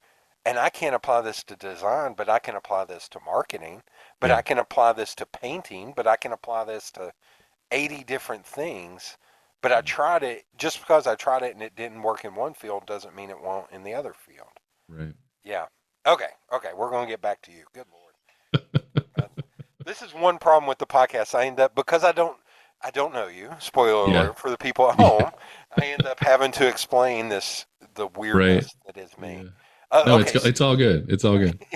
So you're doing stuff at home, 3D printing, you're making electronics, and you Yeah. said VR games. So VR is such a weird thing to me because it seems like it keeps trying to be a thing, Yeah. and it's finally like taking It's got a hold. foothold, but it's Yeah, still not a thing. It's yeah, as I've watched it as well, yeah, it's like, oh, novel. Oh, novel, and that's it. yeah. But now because VR is for the consumer now, like I mean you can get a PlayStation, you can get it on Right. you got the Oculus, and now I think I'm hoping next year we'll get the newest one, which is supposed to be way better than Oculus, but another country is making it. Oh, But they're only I forget what the name of it, but it's marketed at the same price or supposed to be, but it has just it's like its features are going to be like the Oculus Pro, which right now they're selling that for $1,500, which is like ridiculous. So I because I'm a developer and I've done a lot of graphic stuff. yeah. Uh, I just figured, well, what would it feel like to get into the VR market? So I bought an Oculus. Was pretty impressed with it. The for what it offered. The game market was not very big at the time, so there wasn't a whole lot of things. I think, well, how hard is it going to be to just create something? So I looked at two platforms. One was Unreal Engine, which has a pretty steep learning curve, and then the other one was what's the name of it? Let's see. And that's the one I use, and I can't think of the name. Oh my God. That's typical me, though. I all of a sudden drop. I forget everything about names.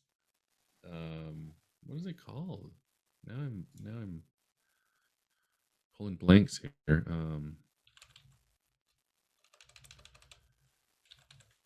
Unity. That's it. Unity. Unity. Okay. So Unity 3D. Unity 3D is a little bit easier to of a learning curve, and they were the ones to develop the better um, hand gesture stuff, Okay. integration with like the Steam platform, and so it was a bit easier than that than Unreal at the time, and plus Unreal, you have to make sure that, because it's so powerful with graphics. Um, there's some nuances that you got to Yeah. deal with if you're doing it for the Oculus, which is just a glorified Android. Um, really, that's I pretty didn't much know all that. it is. Okay. Yeah, it's just it's not actually the Android, but it's built very similar to it. But it's just has better hardware than a typical phone and that kind of stuff. And so I figured, well, I've made apps for phones. I've made a Right. game for phones already. How hard could this be? It's just setting up the controllers and mapping your controller to things and how it interacts, and sure enough, it's not as hard as you would think if you've already done some development in I was going to say that's usually famous last words. How hard could it be? exactly. I'm One and a pretty half hesitant years on later. saying that. I'm pretty hesitant on saying that, but I ended up going through a course. I think it was a Udemy course on just a VR intro. Yeah. So Udemy does these $9 sales every couple of times a month, and so for the whole like the full course that's normally like 150 or something.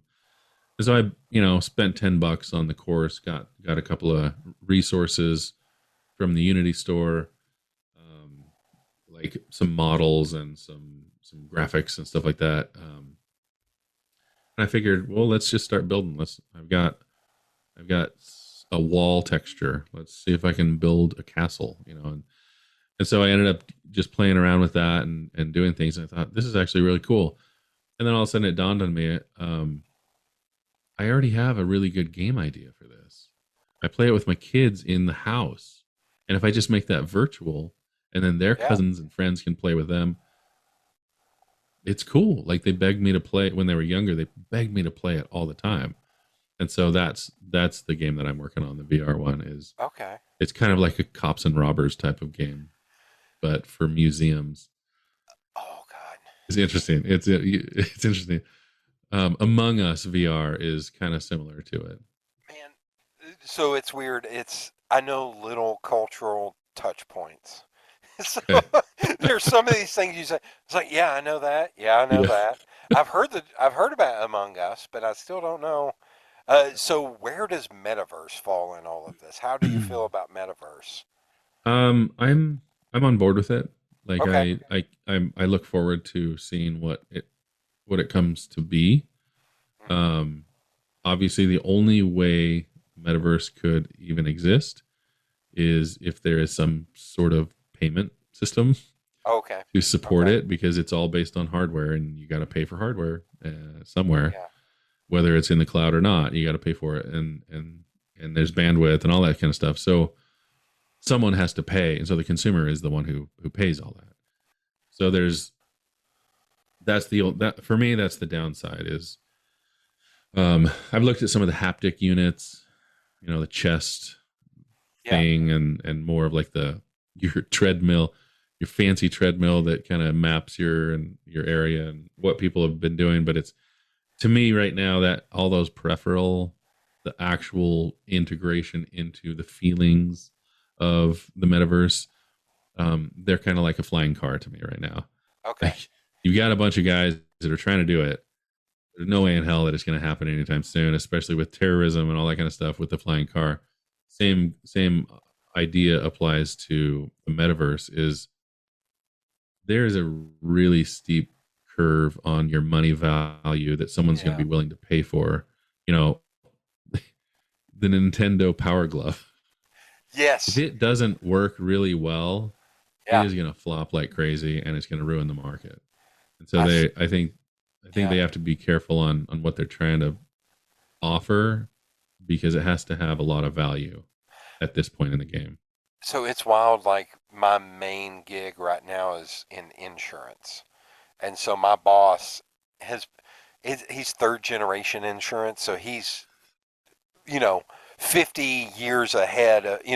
And he started reading about Meta, and he was like, "Are there any opportunities there?" Because There's tons. he's Yeah. really huge into cybersecurity Okay. insurance, and Yeah. like he's really trying to get people to understand what they need to do. Because he Yeah. was like, "You don't understand."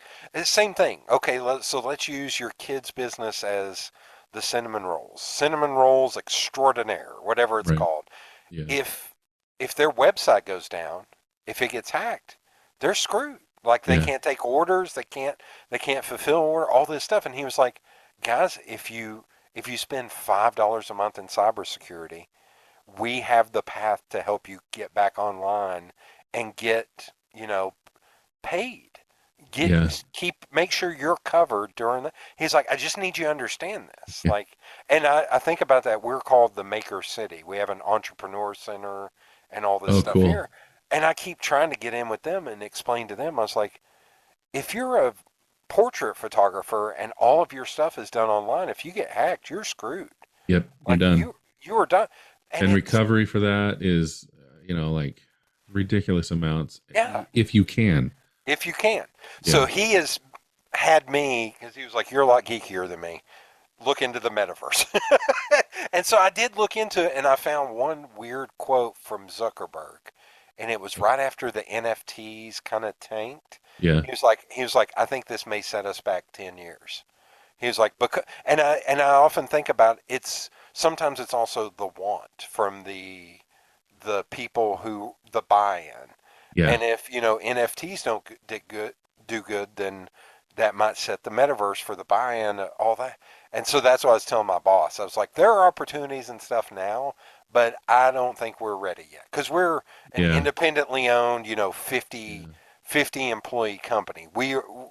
Let Geico, let the big boys who got $1 million budgets figure that crap out, Yeah. and we'll get there. But not yet, not yet. We're not ready for that game because it will be a lot once we Yeah, once we it get is. into. It would be. I believe it'll be a huge transition, though. Yeah, But like the fact that banks are starting to honor, yeah. you know, virtual currencies and things like that that's a huge step right there. Oh, I was mind blown. I went to CVS and they're like, "Would you like to pay via Venmo?" I was like, Yeah. "What? Am I in the future? Where's my hoverboard? Where's my Yes. where's my self-drying shoes? Like, you take Venmo, CVS? Good for Yeah. this Yeah. store stinks and looks like it hasn't been dusted in 10 years, but you take Venmo. What the hell is Yeah. happening?" Well, yeah, I can tell you, it's their PO. What is it? The POC POS. system. Yeah, Once they once you have one that keeps itself up to date, yeah, you've got all the transaction opportunities, and yeah. eventually you can put in your Bitcoin or whatever. It's like, okay, never. And that's even though I'm in it, that still blows my mind a little bit. Yeah. Yeah. Yeah. Uh, okay, Yeah, so but there is still a huge opportunity for, um I wouldn't say like in the metaverse income, because you yeah, kind of have to be really, it's almost like becoming a star. You okay, have to, something has to go viral, right, because the whole metaverse and the whole Bitcoin, people don't quite get it yet still. You see movies, um like Ready Player One, yeah, and I think that's Zuckerberg's idea of the eventual yeah, metaverse. But there's a yeah. long road before any of that even becomes somewhat realistic. Because it's also, Ready Player One is still not an optimal version of that. And it's like, but you really don't want to veer into Wall-E land on that. Yes, yes. like, hey guys, if we're going on this ship, we got to make sure we're going down the right path, I'd rather be in Mad Max land than any of those others. man. give me What's it? give me a fast car and a gun. I'm good. What is it? All shiny and chrome. All shiny and chrome. Yeah. Oh my Yeah. God. Oh God. That's another thing is I'm working with a bunch of 22 to 24-year-olds and Okay. trying to explain movies and like Oh, that's rough. the Spotify rap thing came out or the Yeah. Spotify what is it? Music festival. So I did. Okay. Oh, you can't see it, but I handed this to the 22-year-old and I was like, "Tell me how many bands you recognize on my list." She was like, "5." I was like, Oh my. "There's like 30 bands on this list, and you only recognize." And one of the ones was so niche. I was like, "How do you know that band? Like that's so weird." And then saying, yeah, like, and then I try to talk movies. Like Yeah. everybody at work, I was like, I went to see Glass Onion last night because it's only playing in Yeah. theaters for 1 week. And they're like, I think you just made up that term. What? And I was like, no, it's a sequel to Knives Out. And my Yeah. my boss was like, what is that? And I was So like, okay, so what did you think of it? I've seen it as well. I really enjoyed it. I think the only problem is when I went to see Knives Out, my expectations were lower. Yes. Even though I love Exactly. Ryan Johnson, I love Yeah. Brick, I love the Brothers Bloom, I love Looper. But my expectations were super low, so I was blown away by it. This Yeah. one, my expectations were a little higher, and I still thought it was tremendous. Same here. Yeah. But I will say there were some of the things because I knew to be watching for things. I was like, Yes. oh, this is about to happen. Yeah. Oh, this is about to happen. Yeah, Oh, the end scene when she did what she did, I yeah. was like, "Oh, I know what she has." Like Okay. I knew it. Since you are on video and no one will hear this, I'm going to do a hand motion. When he did that, Oh, yeah, yeah, I yeah. knew it because I Exactly. remembered it from earlier on. I was like, Yes. he's gonna, oh God, he's gonna do this. I was like, Yes. and then when he did it, but I will say the cameos were pretty awesome. They I were had, good. I had a meathead next to me, and the first cameo, which I'll go ahead and spoil, is Yo Yo Ma, and Yeah. I went, huh, and the meathead next to me just went and stared at me, and I want to go, hey, dumbass, that's Yo Yo Ma. Wait, Right. he's a famous cello. Never mind. Keep eating your popcorn, dummy. Like and breathing, mouth breathing. Uh, but yeah, I really enjoyed it. I am looking forward to watching it again. Yeah, I think so too. My Yeah. son was sad. He's because he's on a mission, he can't Oh they're not man. allowed to watch any movies or anything and he's just like, "Oh, Well, don't watch luckily. it until I get home." And he gets home in December, this next December, not this coming. So he's Oh, got a year to wait, oh God. and I'm I was like, gonna say, well, it's coming out on Netflix December 23rd, you know, but that's 2022, not 2023. yeah, Yeah. it's gonna be 2023, the end of 2023 Oh man. when he can see it, and so we're gonna have a lot of movies to catch up on. Oh yeah. Good lord. All right.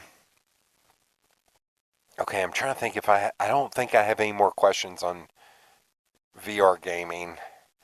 So I'm going to take a hard left turn, Okay.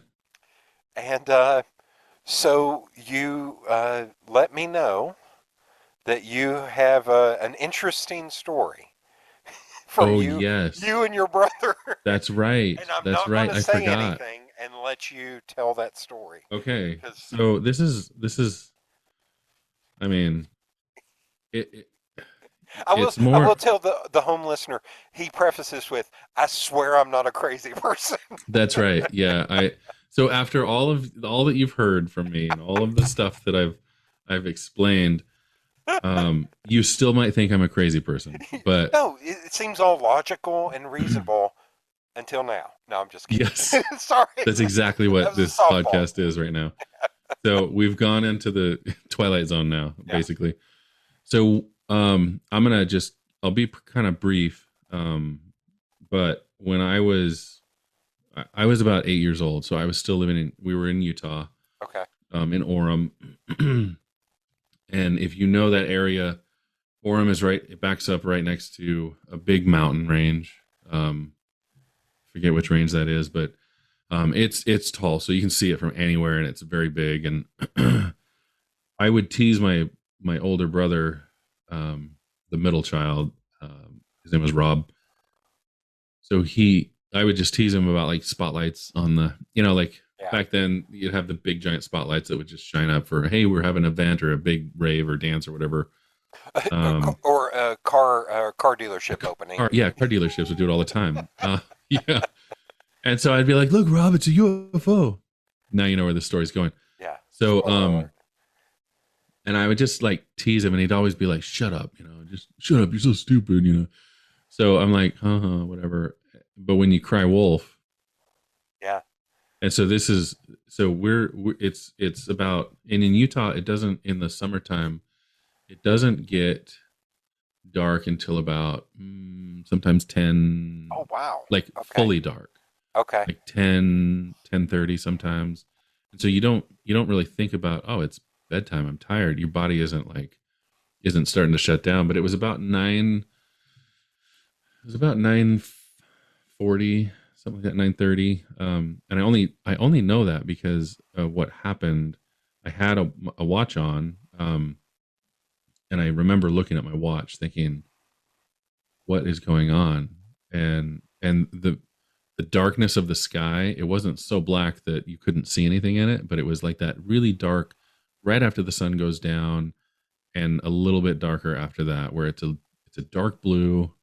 um so anyway, I'm on my skateboard, um on my knee board, really, because I was pretty young, couldn't really skateboard that good, and going around the cul-de-sac, and my brother and I were doing that, and a friend came out of his garage, and he needed help with these skates, and the knot was tied, and or the laces were tied on the skates so that we couldn't get it. And so I was trying to help him, and we got a fork and we're trying to undo the laces. And Rob got mad at me, and he's like, let me do it, I can just do it. I'm like, fine, I'm just gonna go skate around.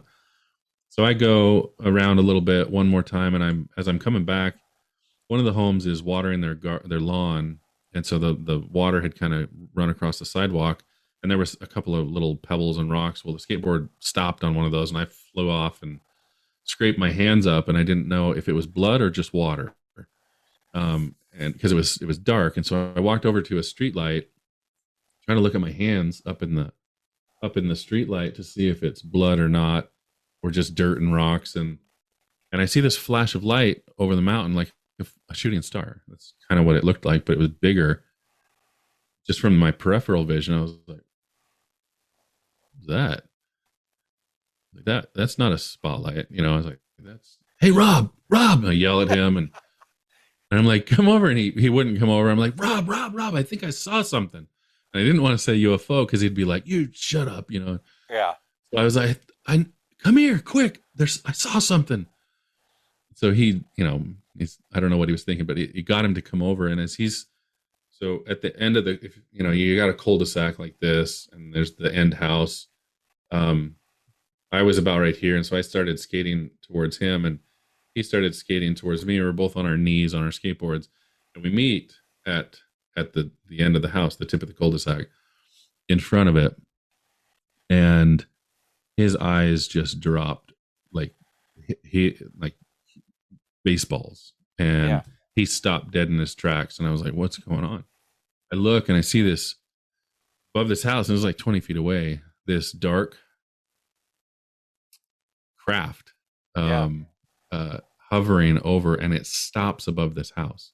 And this is a friend's house. The Joneses' house is my oldest brother's best friend, and at the time, and we're just dumbfounded. I was like, I don't know what to. I didn't know what to do. I was just frozen, basically, because I was like, "What am I seeing? What is this?" And to describe it, I can still see it perfectly in my Yeah. mind. So if I can see on the camera, so if I was looking at it from below, because it was up, just maybe it was about the size of a car, maybe a little bit Okay. bigger than the size of an old sedan or something. Um, but it was round, from it's like circular round like this, but kind of like an octagon shape on the sides. So Okay. you'd have like almost like a cylinder in the Yeah. middle, and then a flat. Think of like windows on the top, and the same thing on the bottom, and then flat on the bottom. So it was circular this way. Vertically looking at it, it looked like a circle, but Uh-huh. sideways it looked like a stretched octagon or hexagon or whatever it was. And on the top of it, so it was all black. I couldn't see in the detail of the actual craft, but on the top there was um, almost like windows, but they only glowed really like a very very deep red. Huh. Um, Okay. and to this day I still don't quite understand that. But on the bottom there were like just lights, just some lights, and they changed white, red, yellow. I don't know if green was in it, but a couple of colors, and they would kind of transition once in a while. And it's sitting there, for I don't know how long it was sitting there, but we were just frozen, like thinking, what is going on? And then all of a sudden, a spotlight opens up on the bottom of it, and it starts scanning the house back and forth Huh. methodically, almost like a robot, like going back and forth, going on the trees, going back and forth, and it started to get closer and closer to the front of the house. And as it went across the lawn right in the front, there was a kid's bike because we didn't lock up our Yeah. bikes back then. It stops on the bike. The spotlight opens up to picture the whole bike, and then it reduces back to size, and then it continues scanning the entire house. Like it's just Huh. every inch of that house it was scanning, and I was like, the only thought I could think of was, what if this sees me? Yeah. Yeah. I'm freaking out. Like I can't move because I'm so scared. I'm 8 years old. My brother's 10, and I'm like, that's the only thought I can think of. What am I going to do if it sees me? How am I going to get out of here? And but so then as it gets closer and closer, it goes across Rob and then me, and obviously it comes back and it opens up to see us both. And the next thing I know, the light's gone. The light's gone. It's turned off and it's moving off, and it's just Huh. leaving. And I was like, "Go get Kevin!" So he ran to get Kevin. That was the friend that had the skate problem, and he ran to get him in his garage, and I ran to jump on the Joneses fence, and then oftentimes we'd get up on the house to look at stars and stuff. So I just climbed up on the house to look at where it was going, and I remember seeing it go a couple streets over, and then it stopped and it shined a little bit, its light, and then it stopped that, and then it took off. And the area that I was at, Provo, is up next to like the Y Mountain, which has a big Y on it for BYU. And then about 50, I've since like mapped it, Google mapped how the distance. So you have Provo, and then you've got Utah Lake, and then Eagle Mountain. And the distance from mountain to mountain, or at least from where I was in Orem to kind of the tip of Eagle Mountain, is about 15 miles. And I remember looking at my watch thinking it's 9:45. Um, and I'm seeing it go, keep moving and moving and moving, getting smaller and smaller. The lights are starting to kind of combine with like the bottom flashing lights. And Right. then I can't really see it much. And then all of a sudden it flashes over the mountain in a white flash, like it goes over the mountain. It doesn't go clear up into the sky or anything. It just goes over the mountain. And and then I looked at my watch again, and it was less than a minute. Wow. And Okay. it had traveled 15 miles in less than a minute, and flashed into a white flash and went over the mountain. So that's the craziness. And I, to this day, like I don't know what I saw. Like, so there's three theories that I've come up with. One, somehow we were both hallucinating and saw the same hallucination.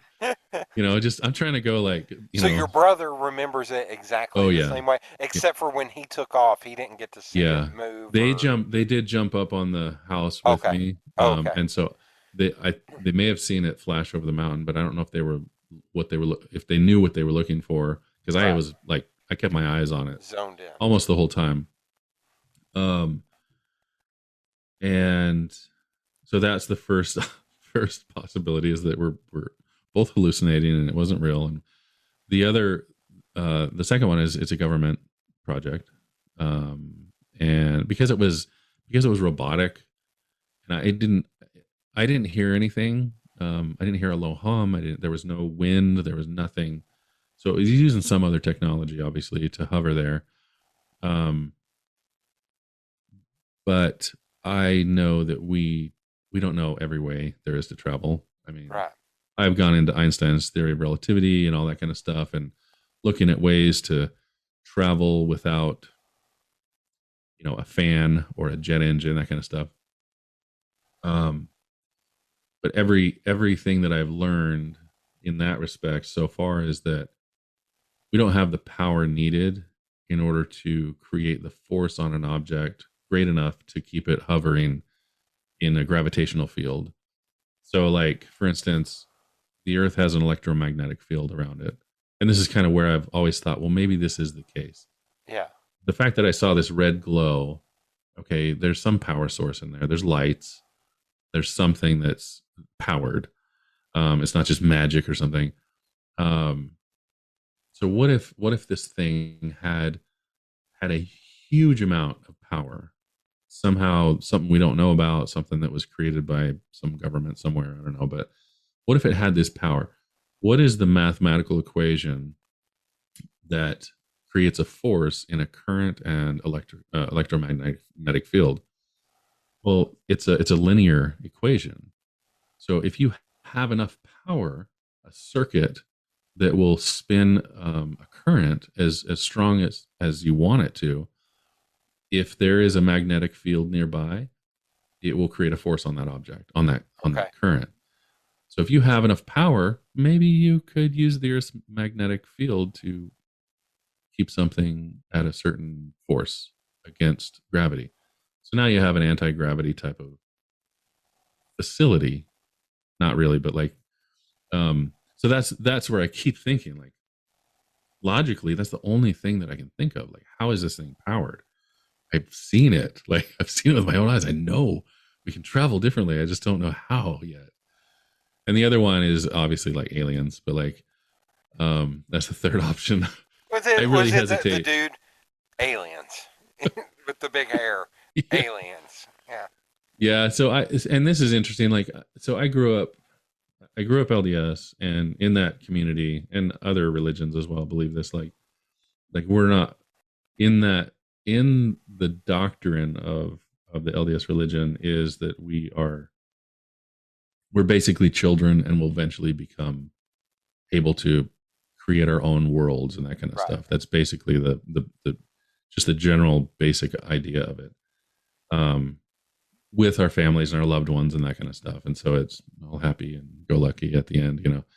But the point of that is that there's a phrase that's, you know, God has basically said that there's as many worlds that He's created as there are sands on the sea, and I'm like, okay, well, so He's created all these universes or whatever it might be, and some of them interact with each other. Okay, they get a technology that's great enough, and we get to see them, you know, once in a while.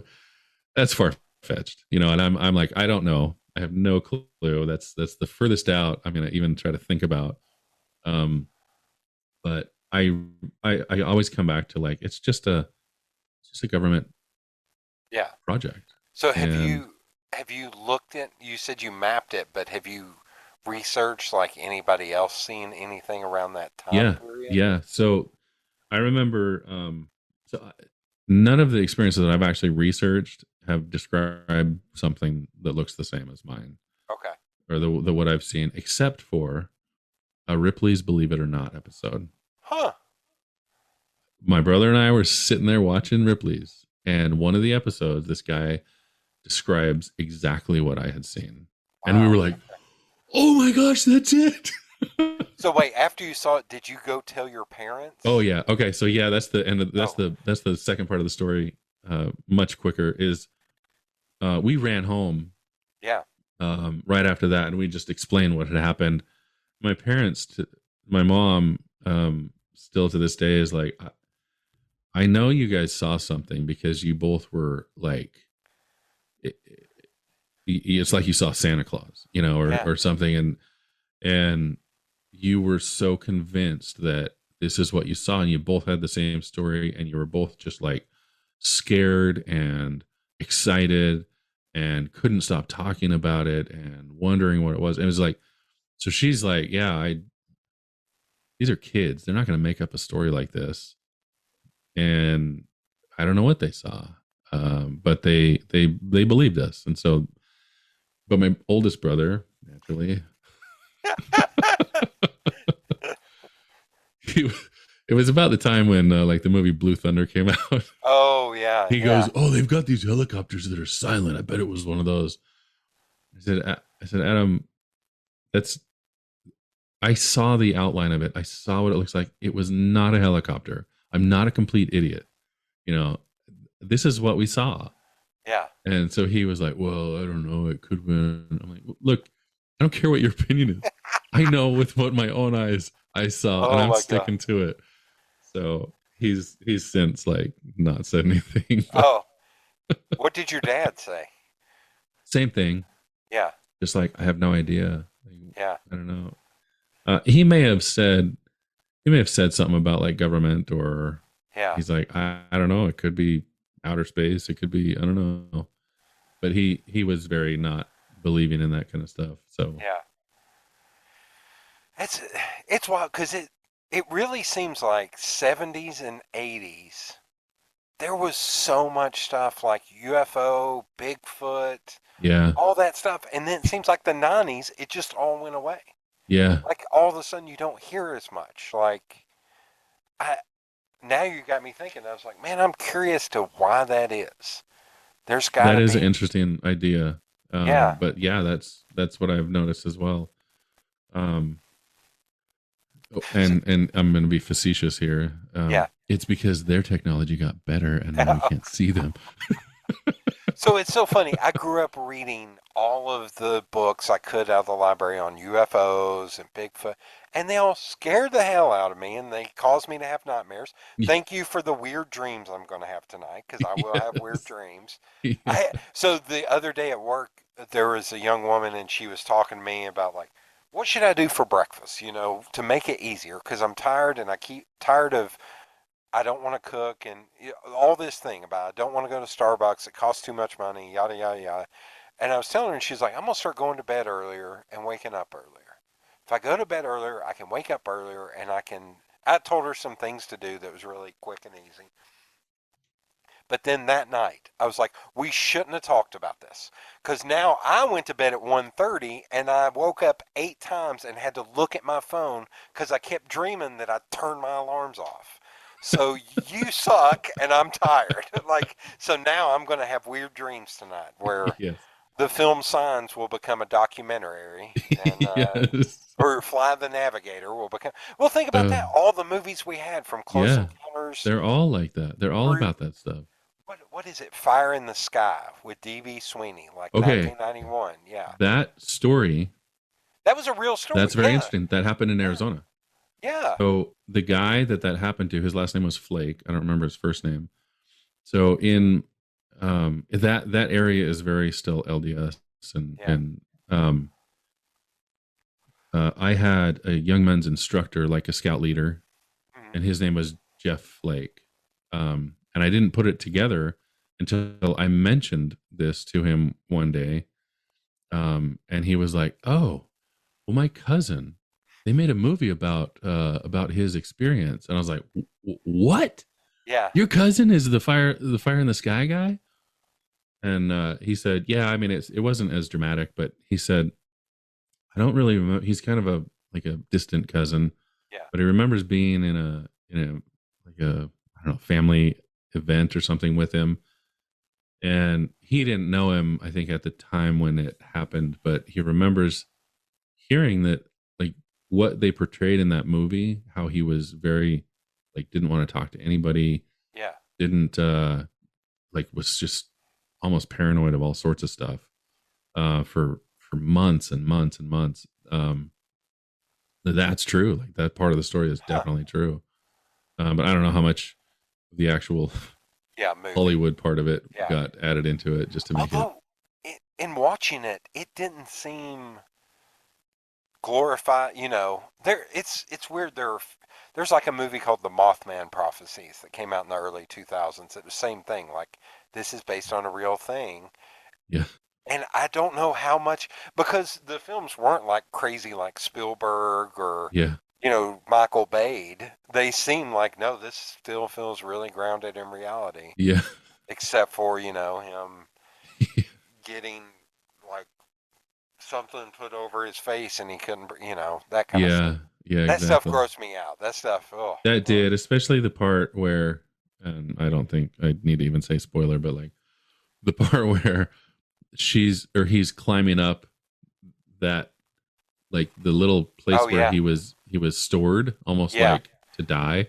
like the Matrix. Um, Yeah, yeah. yeah, he was climbing up that, and he like reached in, and he's like this melted body. I was like, Yeah. okay, Oh, yeah. that's disgusting. I don't need to see that. So I will say, not that. Sorry to keep going down the Hollywood route.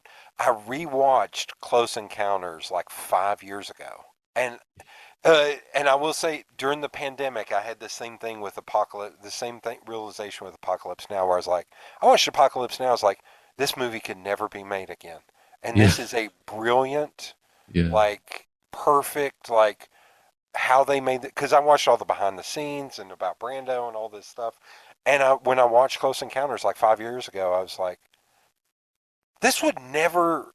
This movie is insane.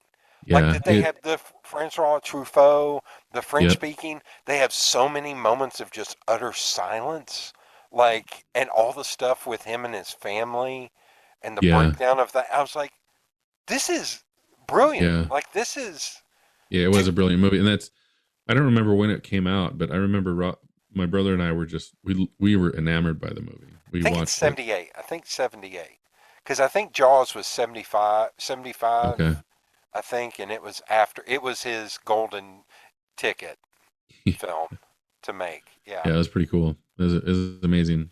I'll have to go back and watch that again. Yeah. It was a good movie. Well, okay. Well, that's wild. So, do you tell people that story often, or how do No, what? no. Okay.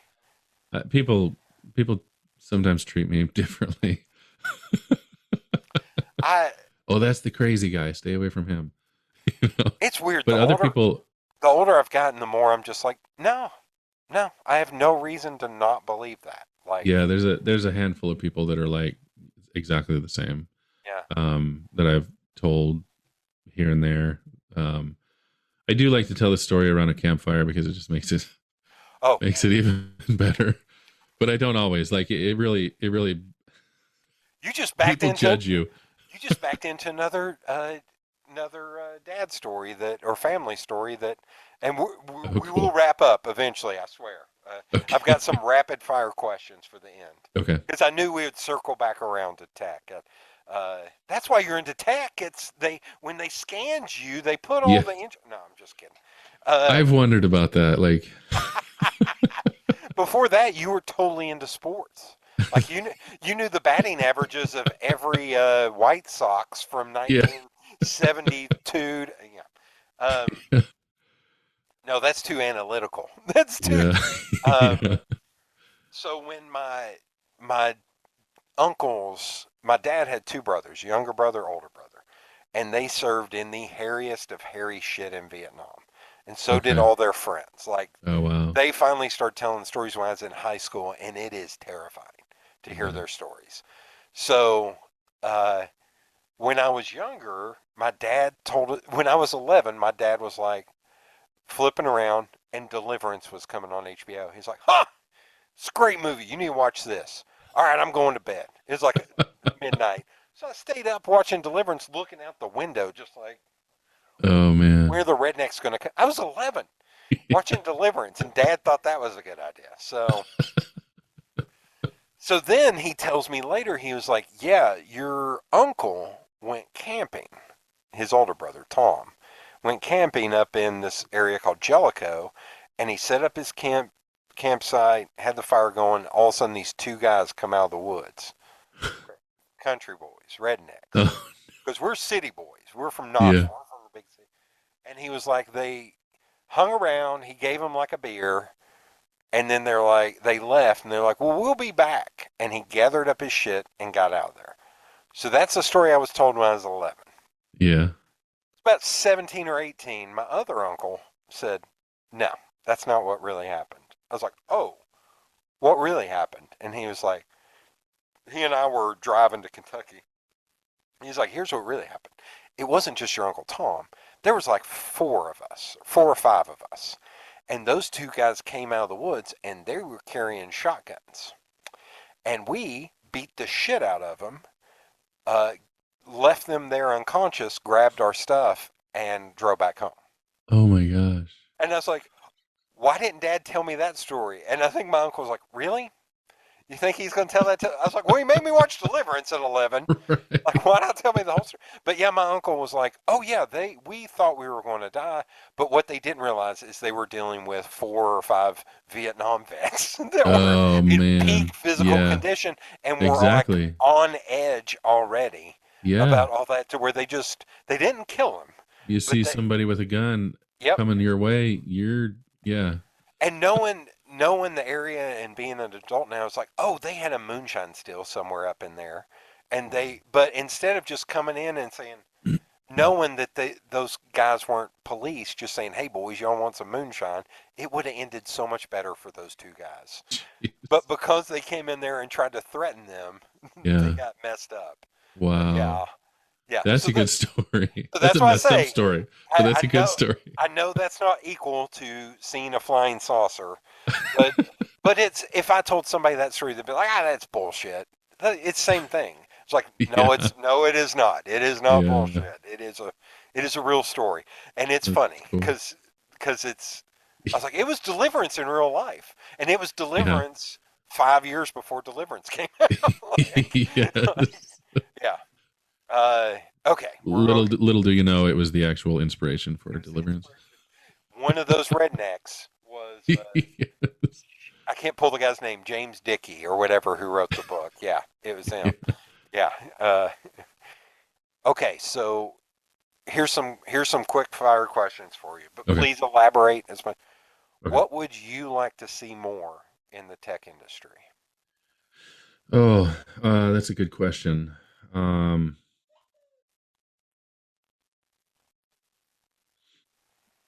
I would like to see a lot more bridge with IoT Okay. and what I mean by that and security basically is you had brought up security Yeah. previously, but and that was one place where like I'm working on stuff here, and Yeah. some of it is internet facing, so it's technically IoT, IOC or IoT, Internet of Things, and security around that is getting better, but it's just not. It's just not. Yeah. You have to maintain it yourself. You've got to make sure that you've got your latest patches on all these little Raspberry Pis or whatever devices you're looking at. Um, and I mean, I don't know. I mean, it seems a bit juvenile with the tech industry today, but I think that um, security is not going away ever. Yeah. And we have a joke about that at work. It's like, oh, well, the overhead of security, we don't need that. And but it's a huge overhead. Like Yeah. it can sometimes tank the speed of a project, and it has to be complex, and it always has to be updated, and it has to be a thing. And I've yet to really find a solution that is just a plug and play type of thing for that industry. Yeah.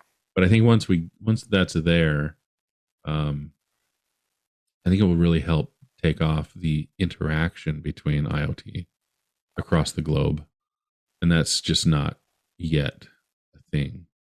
Um, Do you know who Lex Friedman is? no. So Lex Friedman is this guy from MIT, brilliant guy. He's got a great podcast, but he had this. It was the chief technology writer for the New York Times, and I listened to that because it was about cybersecurity, and she terrified the hell out of me because she was like, you know what's going to cause major issues in this country is the fact that some of our power grids are still running Windows 95, Yeah, and yeah, and that's the truth. that there's somebody who works there that will open their Hotmail account and will click on a link, and all of a sudden, the entire Midwest is without power. Yeah, And that's what's going to happen. And we've had it here, like City of Knoxville got taken down, like the cybersecurity thing. yeah, KUB, Knoxville Utilities, like they got taken down and had to pay these giant ransomwares. yeah, So yeah, hearing yeah. that That's right. stuff is terrifying. Yeah, it That's is, and it's so terrifying. disruptive. Yeah, It disrupts in so many more facets of everybody's life. It's not yeah, just, oh, I don't have internet. No, you don't have power. Now you don't refrigerate your food, so yeah, you have to have non-perishables on hand. That kind of stuff. yeah. So So also the basis for Die Hard 4. There we go. That was based on a real thing, on a real Yes. article talking about movies based on real things. Now That's awesome. that one was Michael Bayed all to hell. Yeah. Yeah, they had keyboards that were like, oh god, that movie. I love that movie, but it is Yeah. hilarious. Is there anyone you would like to work with? An individual or a company or a gaming development company? Yeah. So I've always been kind of interested in two different people, but I don't know how I feel about them as people. Oh, yeah, First one is Bill Gates. I I'm a tinkerer. I'm yeah, a builder. He resonates. His story resonates with me. I don't know how much of his story is actually true yeah, in the sense of like what he's doing now or what people say he's doing. And I'm like, I don't want to believe any of that. I just like yeah, that he started off in his garage. And he's one of the wealthiest men in the world yeah, because he had the drive, And so that kind of stuff, I want to be able to internalize it for myself and say, okay, so what experience does he have that I don't yet have? That where's the gap? Let's yeah, fill the gap from that. The business side of things is definitely a gap for me. I'm still very technical, and I'm a back end engineer for Christ's sake. yeah, the, the next step away from that would be a database engineer. yeah, But so that's the first person, and the other one is Elon Musk. yeah. um I'm very much enamored, like in this his SpaceX program. Okay, I don't I could give a hoot about Tesla. I don't even care about Tesla. I do really like what he's done because it's paved the way for a better battery, yeah, but there's lots of downfalls with that too. And so yeah, there's still lots of issues that need to be worked out, but he did it. He said, here's something that um we're not technically allowed to do, shoot a rocket off into space on our own, privately owned company. But let's just do it. That kind of stuff. And then there's one other guy, why can't I think of his name? He created ID software.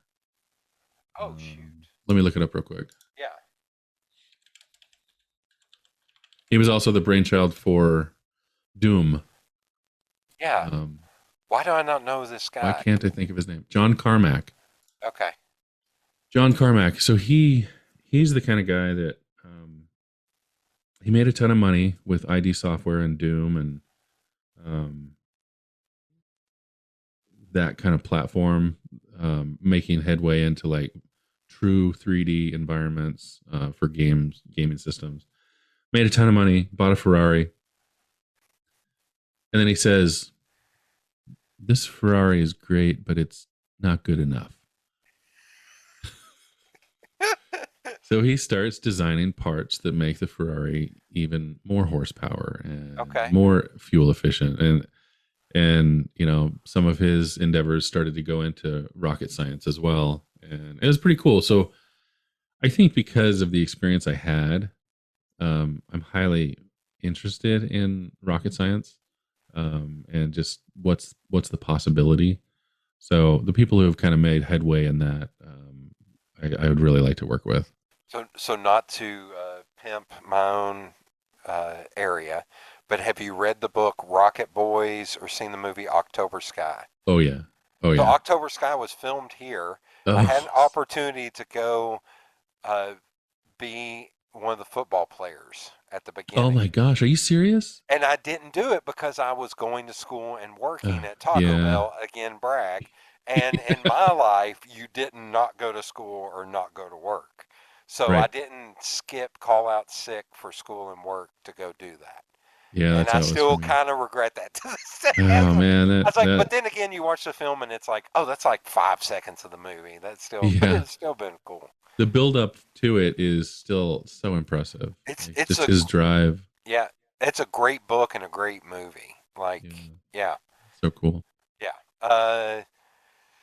Okay, so I'm gonna go off of that just for a quick one. Is with any of those people you listed, would you freak out if you got to meet them, or would you be remain cool? I no, I don't.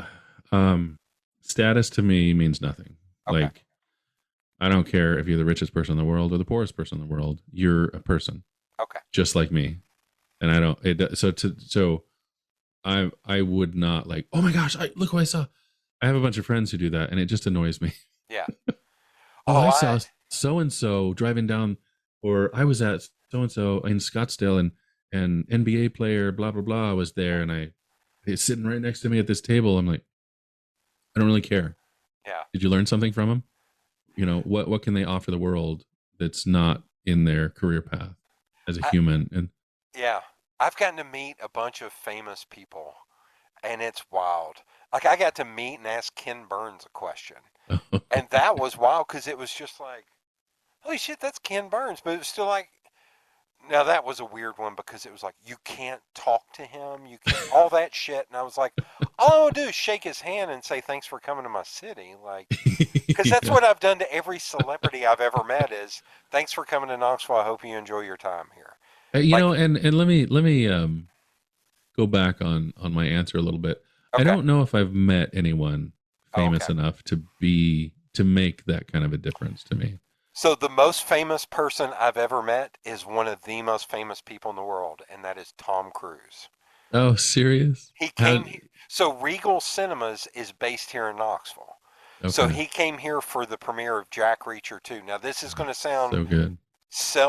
what is it? Self-congratulatory, but it's also I was raised by big dudes who told me to watch out for people who are not big dudes. Yeah. So we're at the premiere, and I'm like, I'm too big. I'm not going to get up on the line because there's all these other people pushing. And Yeah. there's like a little girl and her dad or mom, I can't remember. And they're standing right up on the fence thing, the barrier. And I'm kind of standing, behind them. And then he's walking up and he's shaking hands. Nice guy, shaking hands, talking, taking pictures, whatever you want to do. That's But cool. barrier definitely because he would just be swarmed. And Yeah. so all of a sudden, this dude comes out to try and get something signed, and he pushes the little girl out of the way. And I Oh. literally reached up and grabbed the dude and pulled him back. And when I did that, Tom Cruise clocked my giant paw, and he kind of looked and he saw what I did, and he just looked up at me and kind of gave me the nod and the thumbs up. Oh, that's And awesome. and I did the nod back at him. I picked out a cigar for Charles Barkley. That was Oh, there pretty you go. awesome. That's cool. And That's really cool. but but there's only and I've said this a lot, so anybody listening will get upset. There's only two people that I would freak out, and that's Okay. Magic Johnson and Kevin Smith. And both of them, I already have my line ready. Uh, hello, I'm going to hug you and I'm going to cry. And that's what's going to happen. Because the both, like growing up, Magic Johnson was my guy, and he's had That's such a cool. big impact on me. And Kevin Smith, as far as like being a creative and all Mhm. that, now both of them, I I think I would, but both of them, I would be like, I just want to sit down and talk to you for like 4 hours. Yeah. Like I just Yeah. want to talk to you. Like Just have a normal yes, conversation and just see where it goes, like a I'm not going to podcast. ask you all your normal shit. Yeah. What was it like playing on the Dream Team? I don't care. Right. It's like, hey, how are Yeah, you doing? yeah. You Oh know? yeah, that's like where we. So I don't know. You said you're not a sports ball person. I like to watch sports. I like to play sports, but Okay. I don't find myself in that area a lot. So my friend and I were in a cigar lounge bar in Atlanta that Cam Newton owns. Do you know Cam Newton, the quarterback? Yeah. Yeah. Yeah. So Cam Newton owns. We walk in, we're sitting there for a while, and Charles Barkley walks in. And then I saw him walk back to the humidor. I was like, that's Charles Barkley. That's Charles Barkley. And my buddy's like, you have to go in there and buy him a cigar. I was like, I'm not going to do that. Okay, I'll go do that. And I just got up and went in the humidor and was just like, hey, man, I've been smoking this cigar. He's like, good looking out, big guy. Because That's I'm 2 inches taller than him, which is hilarious.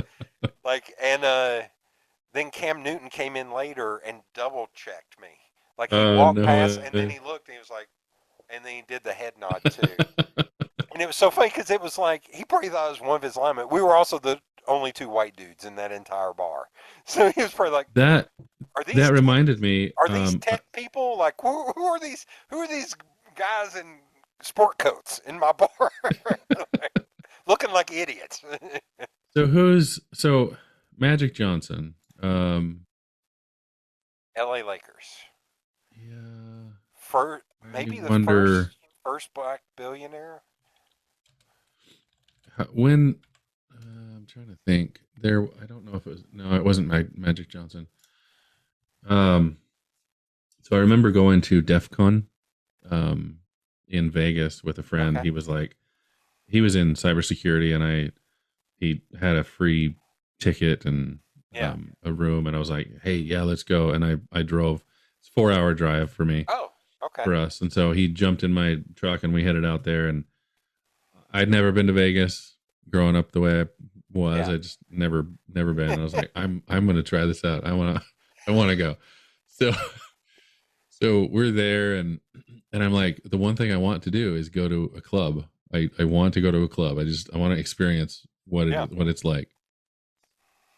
So we get up to this club, and it's the one on top of the Eiffel Tower.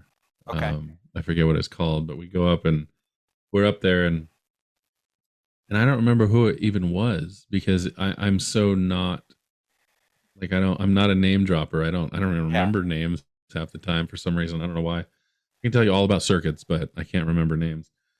Um, and I went over to get a drink, way too expensive drink. Oh God, yeah, yeah. And I come back and he goes, "Did you?" And maybe it was Charles Barkley. I don't know who it was, but it was some really tall, famous basketball player. And he goes, You were standing next to, you were like right next to him." And I was like, I don't remember. I Yeah. don't know. I don't know who that was. You know, I don't even remember seeing this tall guy next to me. That's hilarious. So that was maybe a missed opportunity. My one missed opportunity Oh in my my God. life. So a weird one here is, oh my God. So this is a little embarrassing and then it's good. But do you remember the show that used to be on Flavor of Love where they were trying to find a girlfriend for Flavor Flav on VH1? Oh yeah. It was a Yeah. reality show. So one of the young women from it, Hoops, Nicole Hoops something, Okay. lived here out in this town called Alcoa where they make aluminum. Alcoa. Okay. And she started dating Shaquille O'Neal. So all of a sudden, Shaquille O'Neal would show up in Walmart, Home Depot, Oh my gosh. in the middle of Alcoa. And it was just like, what is happening? Why is That's Shaq crazy. in Alcoa? like, like it's the crazy. And everybody was like, he is the nicest human being on the Maybe it planet. was Shaq. Maybe it was Shaq. Now No, Shaq he's is 7'2". Like he yeah, is. that I think that's who it was. Oh, it was I'll have Shaq. to ask my buddy. It may have been Shaq because it was this hugely tall guy. Yeah, it I'm was like, well, probably they're Shaq. all hugely tall, but I don't know. I think they're pretty normal size to me. I don't know. That's what I shut it. hear. Shut Yeah, it. No, I'm that's 6 foot. that's what I love saying when somebody's like, I don't know. He was kind of tall. He's like 6'4". I was like, I remember when I was 6'4". I was like 15. I love somebody today was talking about shirts and she was like, I don't know. How big do you think a medium is? I was like, do you know when I was in a medium? I was like in the fifth grade. What are you talking? Don't ever ask me what a That's medium. Are you funny. high? Like, Yeah. oh my God. Yeah, I think it was Shaq now that That's awesome. Yeah, I was going to say Magic is not much of a club guy. So okay. Shaq could have been Shaq, could have been Charles Barkley. But Yeah. yeah, that's hilarious. Oh Okay. well. Uh, do I'm guessing the answer for this is yes, but do you set goals or a checklist? Yes, to a certain degree. Okay. Um, it kind of falls into the same realm as my budgeting. Oh, okay. Yeah. Yeah. So I I have a huge list in my head Yeah. of things, and I guess you could call it a bucket list for an engineer. In the things that you would want to do or want to build. And I have written those down multiple times, gotten through them, but like I don't typically. I'm not a planner type of guy Okay. at all. Okay. Like I hate having to carry something. Google Google Calendar is my best friend. Oh yeah. Oh yeah. I'm right there with you on that. I have stuff that I've programmed in Google Calendar like 5 years ago that it still Yes. reminds me once a week to do Yep. something. Exactly. And I have forgotten stuff and been like, I didn't do that project because I never put it in my calendar and I'm sorry. And Yeah. Yeah. there are some people where I've been like, and you didn't follow up. If you don't hear back from me in a week, it's kind of on you. Like, Yeah. that was a poster for a musician friend. I was like, what were you thinking? Just emailing me half the info and then just expect no, no. I will assume 33% of the fault for not putting it in my calendar. Okay. Yeah. So but do you know what you would like to do in the next 10 years? So 10 years you'll have a 19-year-old. The youngest will be Yeah. 19, so they'll be out of the house. Um, well, traveling more for one. Okay. I have not traveled much. The only place I had been to, I think I'd been to like Mississippi and California, and that's well, in Utah and Arizona. That's pretty much it. Okay. But then I got an opportunity to go down to Costa Rica. Nice. Absolutely fell in love with that environment. It's it's not as cheap to live there as it used to be, and so I would like to go to Panama and see what that's like because that's supposed to be the new Costa Rica. Okay. But that's something that I've always wanted to try. You know, travel. I love to just chill on a beach. That's kind of my. In the next 10 years, I want to do a lot more traveling, go on some cruises, something like that. So I don't want to ruin this, but I've got friends who are that way, but they said Belize is extremely, Okay, Belize is one of the list, one on the yeah. list. Yeah, I have a friend who went there for like this yoga retreat thing, and she sent pictures, and it was just incredible, They would go incredible. they would go like twice a year. So there's this service called Scott's Cheap Flights. They're not a sponsor. They should be. They need to pay me for this. Where I get theirs, and they would get flights to Belize for like 150 bucks. Now they would have to drive down to Atlanta, but they're Yeah, like, yeah, but it's like $20 a day to park a car, $120 to fly to. Are you kidding me? that's yeah, Round that's trip, insane. like yeah, That's an incredible deal. So when I went to Costa Rica, my wife and I we went to pick up my daughter because that's where she went on her mission, and okay, so we you don't typically do that, but sometimes you when you can. So I'm like, I'm not giving up an opportunity to go to Costa Rica. This yeah, is I got to save for this. So we saved and it was only $300 huh, for uh for there and back for per person. And I'm like, that's a no brainer. yeah. You know, you get there and it's $47 a night to stay in Airbnb. And so we stayed 13 days down there, and it was absolutely incredible. I I've would love to just have a bit more budget so that I could say, okay, I'm going to take 2 months yeah, yeah. and Airbnb the same place down in Costa Rica, and I'll be back in 2 months. Yeah. Oh God. Yeah. Yeah. I keep looking at. I have only been outside this country to Canada for like 2 hours my entire life. Never grew Okay. up poor. Never could afford it. Yeah.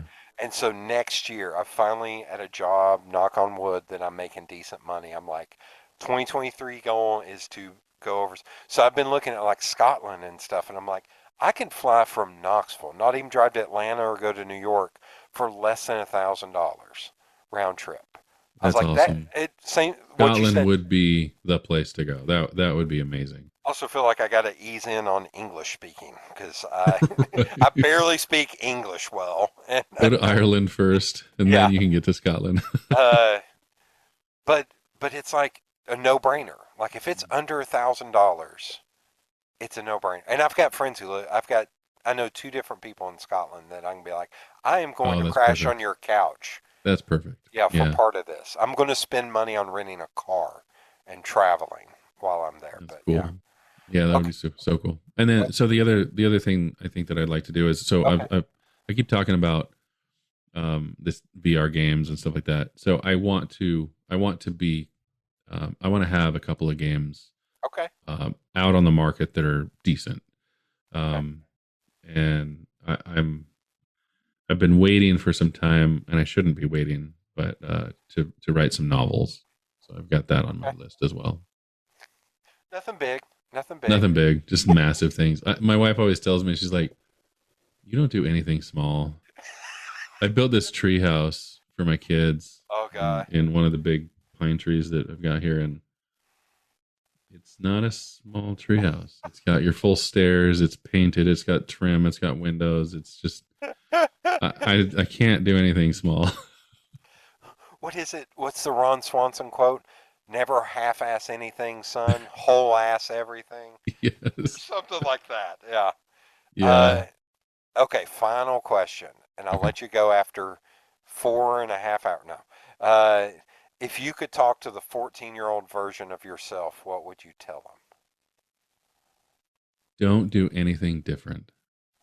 Okay. Let in reality, some of the stuff that I've gone through within the last 6 years, I think that I was always afraid to make mistakes, Okay. and I think that is now kind of my motto is that if I'm not making mistakes, I'm not learning. And I think if I could have done that in the past and not been afraid to look like a fool or make my parents disappointed in me once in a while, not terribly, but like done things that my friends were doing that I thought, oh, I can't do that. That's awful because I was just taught that way. I think I would maybe be a little bit different person, probably a more well-rounded person. Okay. All right. Well, thank you for doing this. Yeah, thank you, man. Yeah. It's been a pleasure.